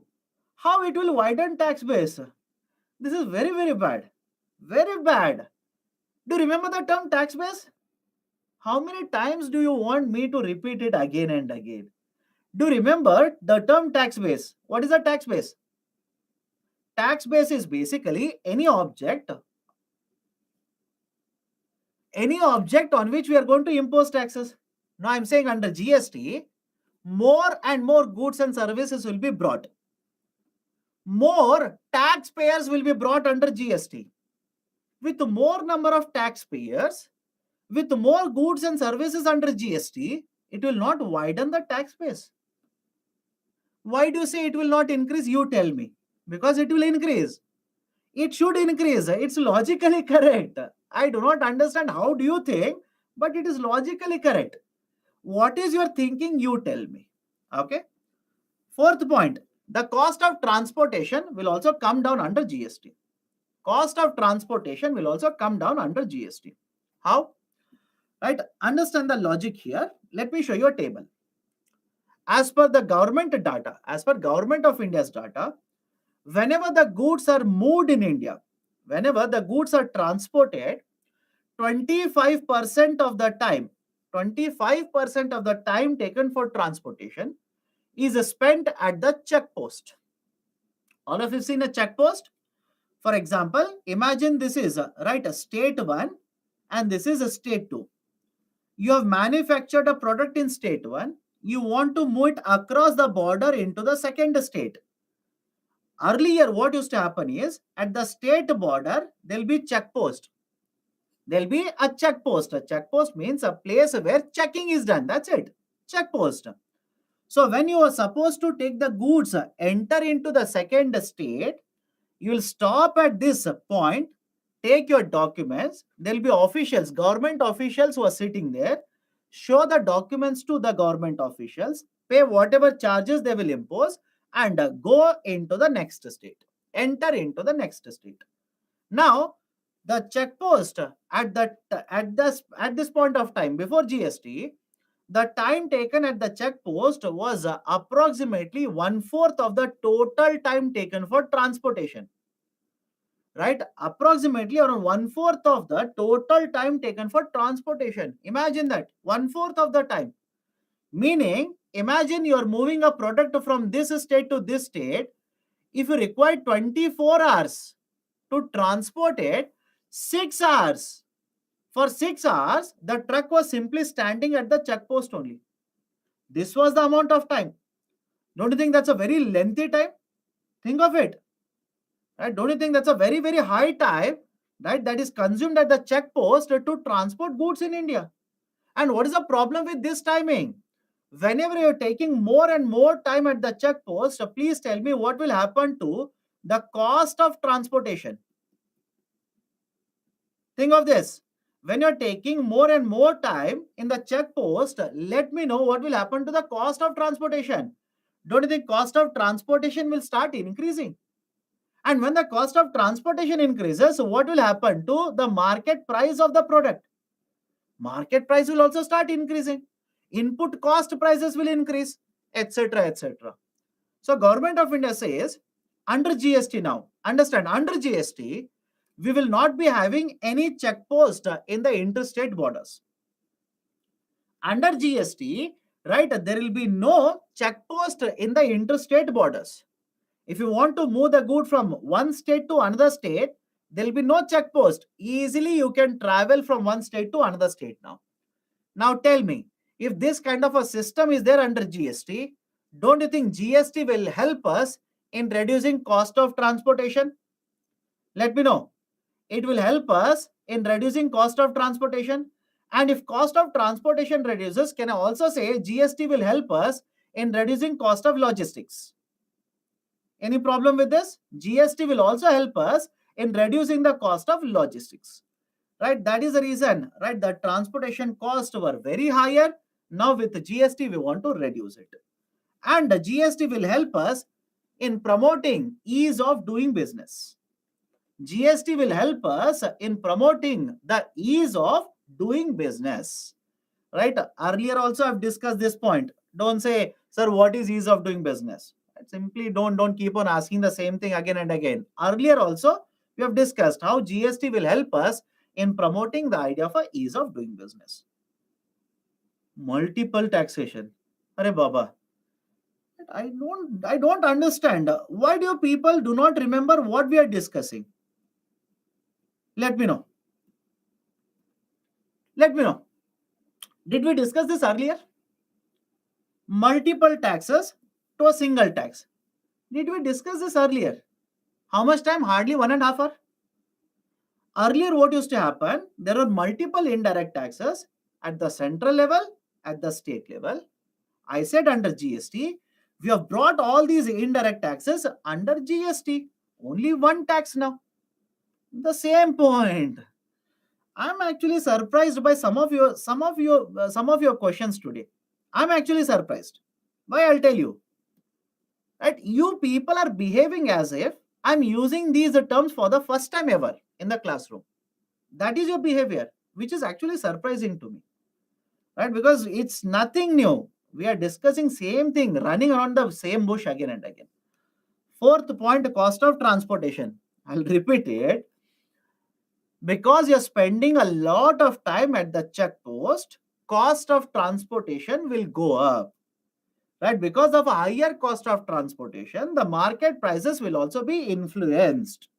Now under GST, right? Basically, what will happen is the check post will be removed, and as a result of this, right, basically the transportation will become easier, time taken will go down, and right, basically that will help us right in reducing the cost of transportation. There is one more student who says a GST not widening tax base. My dear, do me a favor, please go to Google and type GST plus higher number of registrations. Do me a favor, higher number of registrations, and please tell me what the Google will tell you. Right? Will the Google will tell you that, and this is what Google will tell you. Compared to earlier taxation system, now number of people, or let's say number of businesses which are registered to pay GST have increased. Compared to earlier taxation system, under GST, number of taxpayers have increased. Can I give you a current affairs example? Have you been reading about the 28% GST that has been announced by government very recently? Don't you think 28% GST announced by the government on some of these taxpayers, earlier it was not there on them? A simple idea, Baba. How difficult is it? Earlier it was not applicable on these types of taxpayers. Now government says you will be under GST. You will have to pay 28% GST. Will it not increase, widen the tax base? What is your argument? You please tell me. What is your counter argument to this? Because the fact is simple. Economic survey says number of taxpayers under GST have increased. They've actually increased. Okay. Now, what are the important features regarding GST? What are important features regarding GST? One, it will streamline or subsume all indirect taxes. Right? All indirect taxes. In fact, to be very specific here, many cesses will also be subsumed, have been subsumed under GST. Many of these cesses which are applicable in addition to indirect taxes, they also have been subsumed under the GST itself. I'll give you a list. Please have a look at it. Now, don't start doing PhD on all these taxes. Right? Because the logic is simple. As of now, under GST, around 40 types of indirect taxes plus cesses have been subsumed. I'll repeat the statement. Under GST, around 40 types of the indirect taxes plus cesses, all of them have been subsumed. Subsumed means they are included in GST. Instead of those, there is only one GST applicable now. That is subsuming. Do you want to do PhD on all these 40 types of indirect taxes? Not needed. Why? These are not present in India today. Only GST is applicable. So read GST. Don't basically complicate by reading every taxes that you'll come across. These are some of the taxes at the central level which have been brought under GST. These are some of the taxes at the state level which have been brought under the concept of goods and services tax. Okay, now, first important feature is it will streamline, it will subsume, all these indirect taxes. And as a result of this, we want to achieve one nation, one indirect tax. We want to achieve one nation, one indirect tax. Point number one. Point number two, have a look at this. If you want to have all these indirect taxes from the central government, from the state government, under the GST, can I say, first you will have to amend the Constitution of India. First, you will have to change a provision in the Constitution of India. All of you will agree with me now? Sir, why? If you ask me why, these taxes under the Constitution are given to the states, are given to the center. But what are you doing now? You are taking from the state these taxes and from the central government. So without making a change in the provision of the Constitution, how can you do that? So that is the reason 122nd Constitutional Amendment Bill. 122nd Constitutional Amendment Bill was introduced. 101st Constitutional Amendment Act was implemented. Now, those of you who are not over with or who have not completed polity, do not worry about constitutional amendment.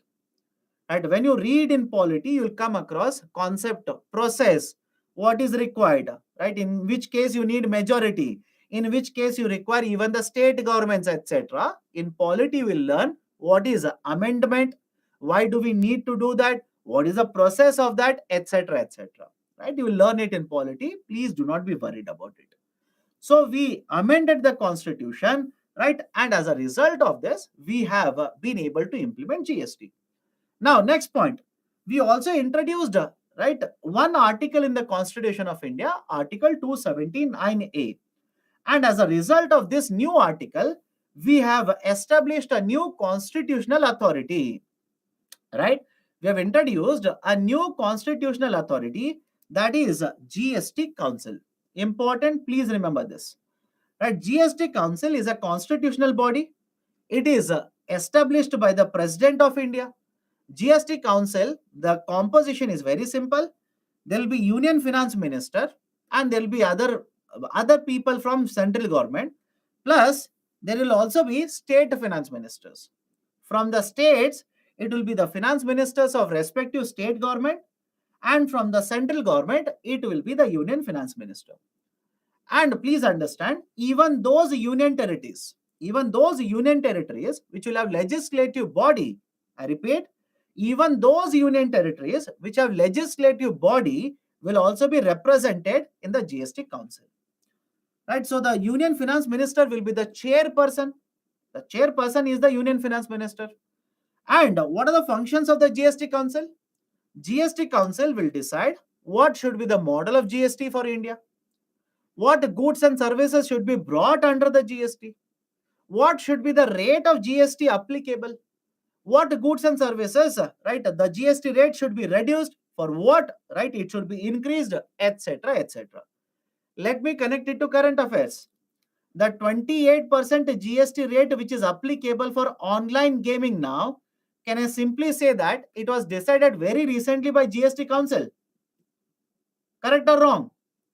50th GST Council, by the way, 50th GST Council meeting. GST Council decided that we should have 28% GST rate applicable on online games. Right? So I hope you understand. Connected to current affairs, automatically you will get all of this. Now, apart from this, the quorum requirement is at 50% of total members. What do you mean by quorum? Right? For those of you, polity is over. Morning session. What is quorum? Quorum means what should be the minimum strength?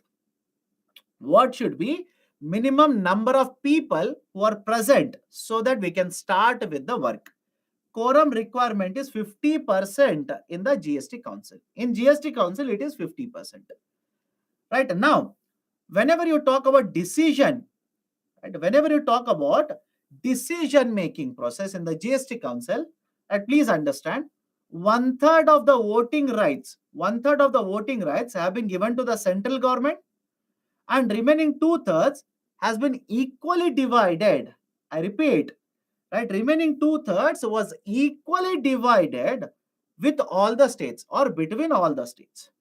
Any problem with this? Whenever you want to make a decision in the GST Council, you need to vote. Central government should vote. States should also vote. But how much is the voting right given to all of them? Two-thirds of the total, 67%. Two-thirds is nothing but 67%. So 67%, I'm rounding off the number, by the way, 67% will be equally divided between all the states, including union territories with legislative bodies. And remaining one-third, that is 33%, will be given to the central government. And whenever you want to have a majority, sorry, understand this, whenever you want to have a majority, that is a decision making in the GST Council, you need a majority of at least 75% of the votes. Whenever you want to have, right, whenever you want to have a decision in the GST Council, you should get at least 75% of the votes. 75% of the votes.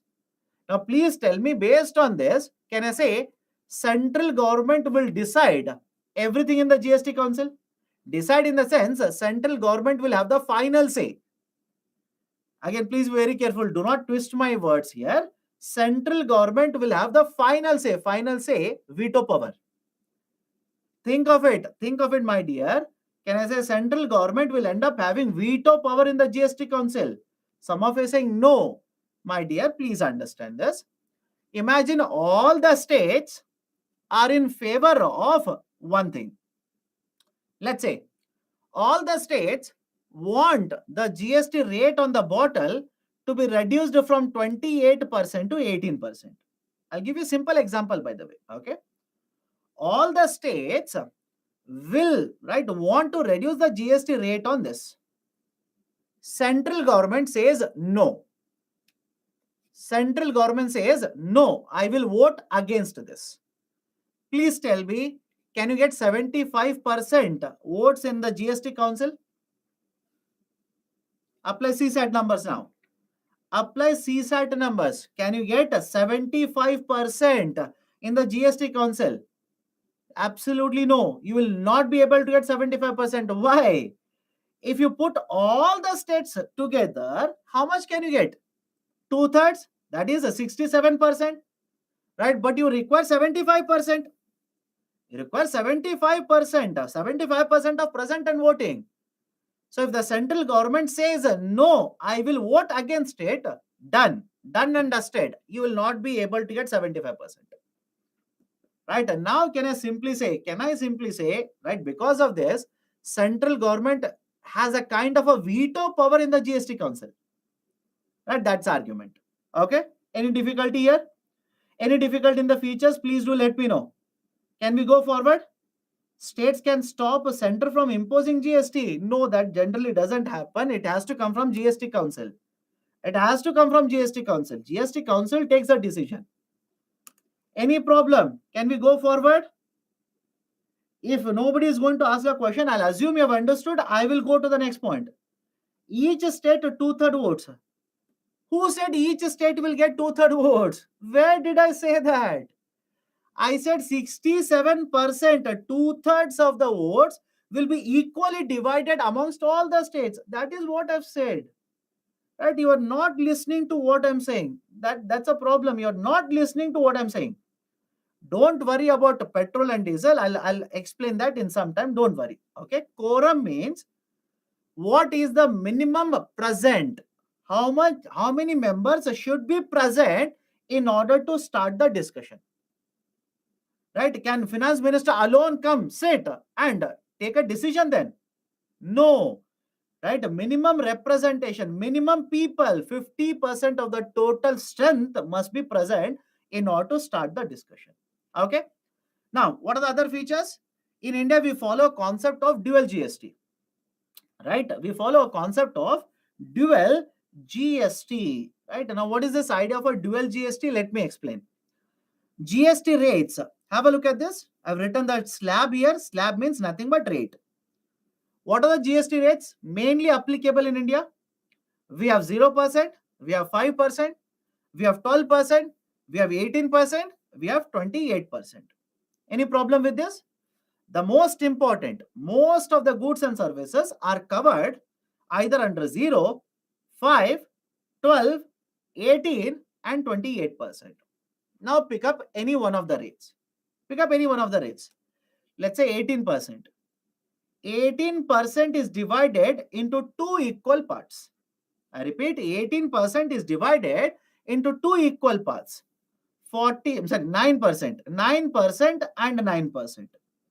This 9% will go to the central government. Is it okay? Don't ask which of the two 9%. Both are equal, 9% only. So one of these, that is 9%, will go to the central government. Hence, we'll call this as central GST, that is CGST. Any problem here?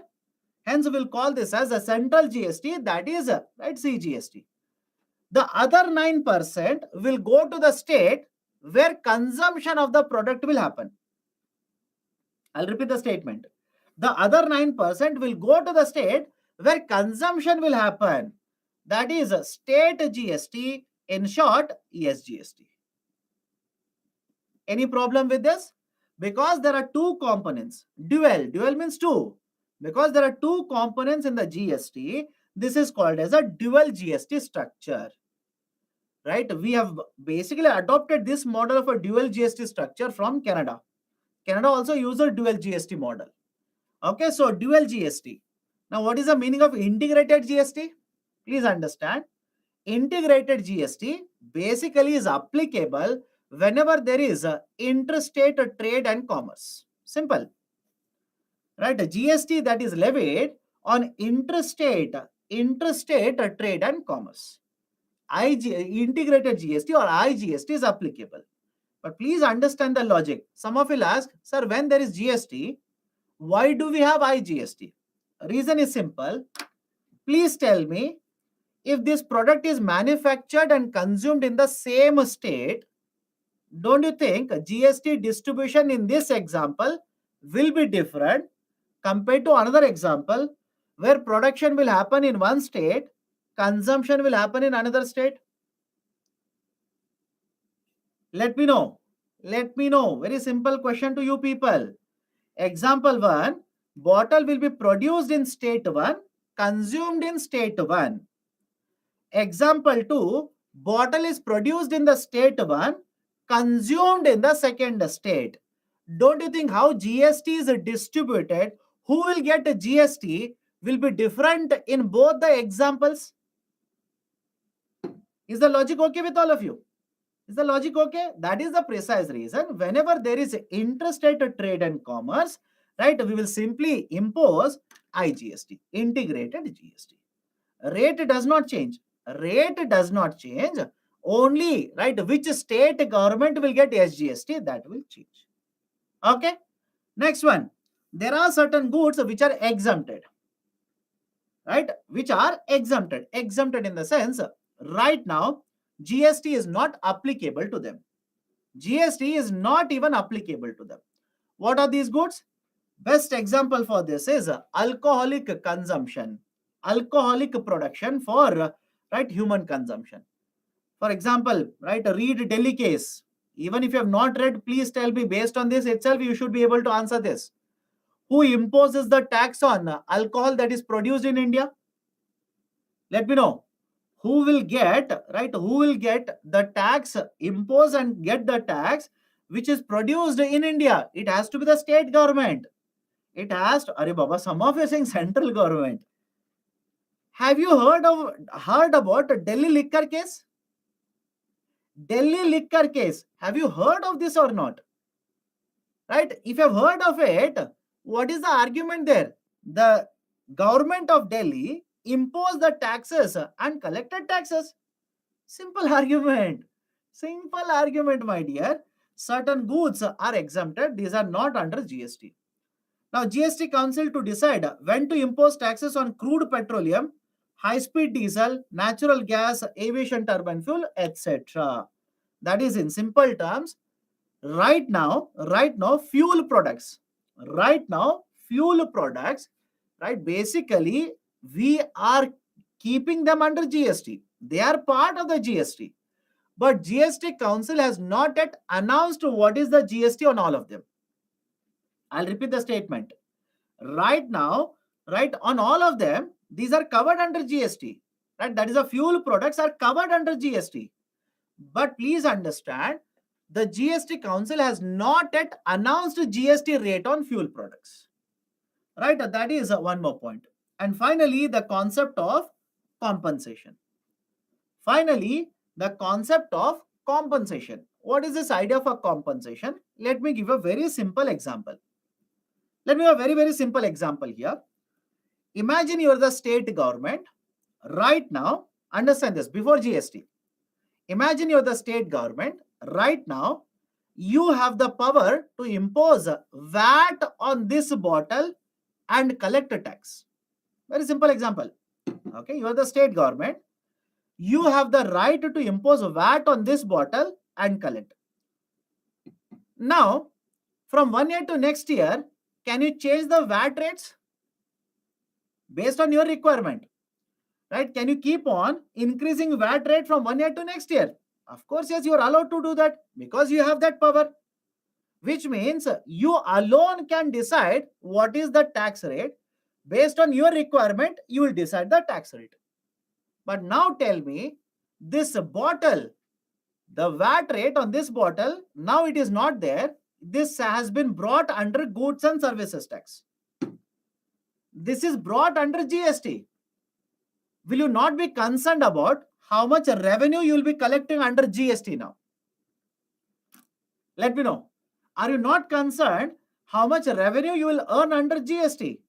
What if it happens? Understand the problem here. What if before GST was introduced, you are able to earn more revenue, but after GST, you are earning lesser amount of revenue? Right? Then you will oppose the GST. And can you alone decide what is the rate of GST on this bottle? You cannot decide alone. It has to be decided by GST Council. So the argument was very simple here. States were concerned that with introduction of the GST, they might end up losing revenues. They might end up losing revenue. So central government said, for 5 years, once I introduce a GST, for next 5 years after the introduction, I will give you 100% compensation. I will give you 100% compensation. Now, compensation is calculated. Follow this very carefully. Slightly technical, follow this very carefully. I'll take the same bottle example. Imagine this. On this bottle, you earn 100 crore rupees. You earn 100 crore. Right, before GST was implemented. Now, once the GST is implemented, Government of India says this number is fixed. That is next number. Government of India says from next year, once GST is introduced, from this year to next year, we will simply assume that your revenue will increase by 14%. The 14% is fixed. I repeat, right? Before introduction of GST, you earned 100 crore. And once the GST is implemented, I will give you the number 14% from 1 year to next year. From 1 year to the next year, right? I will assume that your revenue will increase by 14%, which means next year, how much revenue you should be getting under GST by selling this bottle? Under GST, how much revenue you should be collecting? 114 crore rupees. Array, some of you are saying 28 crore. 100 crore before GST. Increase it by 14%. 114 crore. Is the calculation okay with all of you? Let me know. Right? Is the calculation okay with all of you? So as per the formula, your expected revenue, the expected revenue collection is 114 crore. But what if you end up collecting only 80 crore rupees under GST? Your expected revenue is 114 crore, but what if you end up collecting only 80 crore rupees? This 34 crore rupee is called as revenue loss. Is it okay? This 34 crore rupee will be referred to as a revenue loss. And this 34 crore rupee, that is a revenue loss, 100% of it, 100% of it will be paid by central government. 100% of this 34 crore will be paid by central government. Any problem with this? So every year, from 1 year to next year under GST, we will simply say that your revenue will increase by 14%. But what if it doesn't increase by 14%? Then whatever is the revenue loss, revenue shortfall, 100% will be paid by the central government. Now, couple of more points are there regarding this. We will take it up tomorrow. Couple of more points are there, right? We'll take it up tomorrow. By the way, please tell me now, GST, has it been more than 5 years since the implementation of GST? Last point with all of you. Has it been more than 5 years since the implementation of GST? Yes. So tell me now, is GST compensation provided even today? Look at the slide and tell me, is the GST compensation paid even today? Answer is no, because 5-year duration is already over. Okay, so couple of more points are there regarding this. We'll pick it up tomorrow. If you have any kind of questions, please do let me know, right, so that we can address. Otherwise, right, please, others can move out, right? I'll not be discussing any concept anymore. Is it not wrong to implement 28% on game, which Modi ji some ago told as a skill growing sector? Okay, Again, whether this is wrong or not wrong, right? Arguments are there in both the sides. There are arguments in both the sides, right? You cannot simply say this is wrong, right? You cannot simply say this is not wrong. For sector, this is very difficult to sustain the business now. For this model, that online gaming model, it is very difficult to sustain the business now. But on the other side, government says I'll be able to collect a large amount of tax revenue now, right? So there are arguments in favor as well as against this decision of 28% taxation. Okay. Any other questions? Sir, if in case country to country transfer IGST is applicable or not, my dear, if you are exporting, let me ask you a very simple question. If you are exporting, please tell me, would you prefer imposing taxes on exports? Think of it. Please think of it.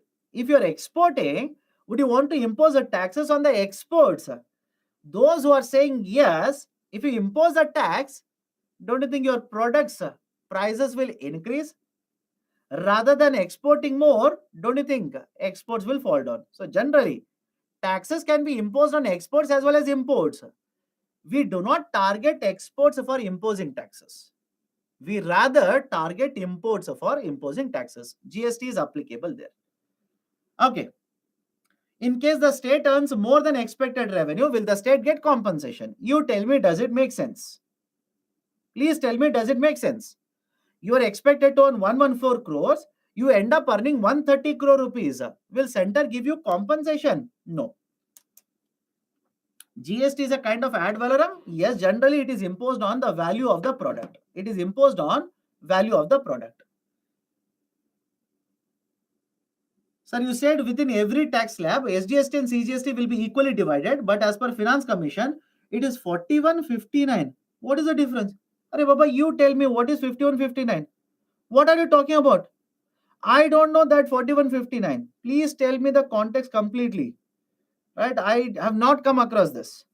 IGST is applicable whenever the good will move from one state to another state. Interstate trade and commerce, IGST is applicable. Right? That is basically, let's say, 28%. IGST of 28%. 14% will go to the center, 14% will go to the state where product will be consumed. IGST. 41% to states from divisible pool. Arey Baba, you're talking about Finance Commission. I'm talking about GST. Both are different.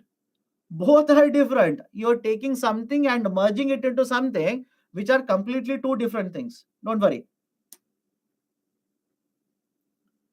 After the 5 years, GST not collect compensation. Right? And now we are collecting compensation. That's the reason I said a couple of more points are there. I'll discuss tomorrow. Even today, center is collecting a GST compensation cess, but it is not giving it to states. Right now, states are not getting any compensation. Okay.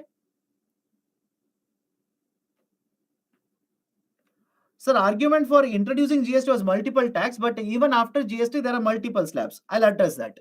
If you look at it, next part of the discussion is precisely that only. Why did we introduce multiple tax rates under GST? I'll tell you tomorrow. Don't worry. Okay. Okay. Anything else? Which books to refer? Whatever book you have, please read that. That is more than sufficient. One static source is more than sufficient. Okay. On liquor and fuel, no GST is imposed. We'll tell you later. Don't worry. I told you, right? I will tell you about this later. Please do not worry. Income effect and substitution effect. Please understand, if your income changes, what is the impact of that on the consumption? That is income effect. Substitution effect, if the price changes, how will you keep on substituting the product with another product? That is called a substitution effect. Okay. Suggest a book for reference. Any book you want to use it. But this is my concern. This is my concern. Any book that you are using or reading, right, they will not consist of all these points. I don't say this book is not giving this, etc. But these points are important. That's the reason I'm giving you in the classroom. Okay. Okay, done. So let me stop the discussion today here. Let's continue, right? Let me continue tomorrow. with the concept of compensation itself. Certain more points are there in the compensation. We'll discuss that. Then we can go forward to other points under the GST. Okay. So take care. Right. See you tomorrow at the same time, morning 6 a.m. Okay. Have a great day.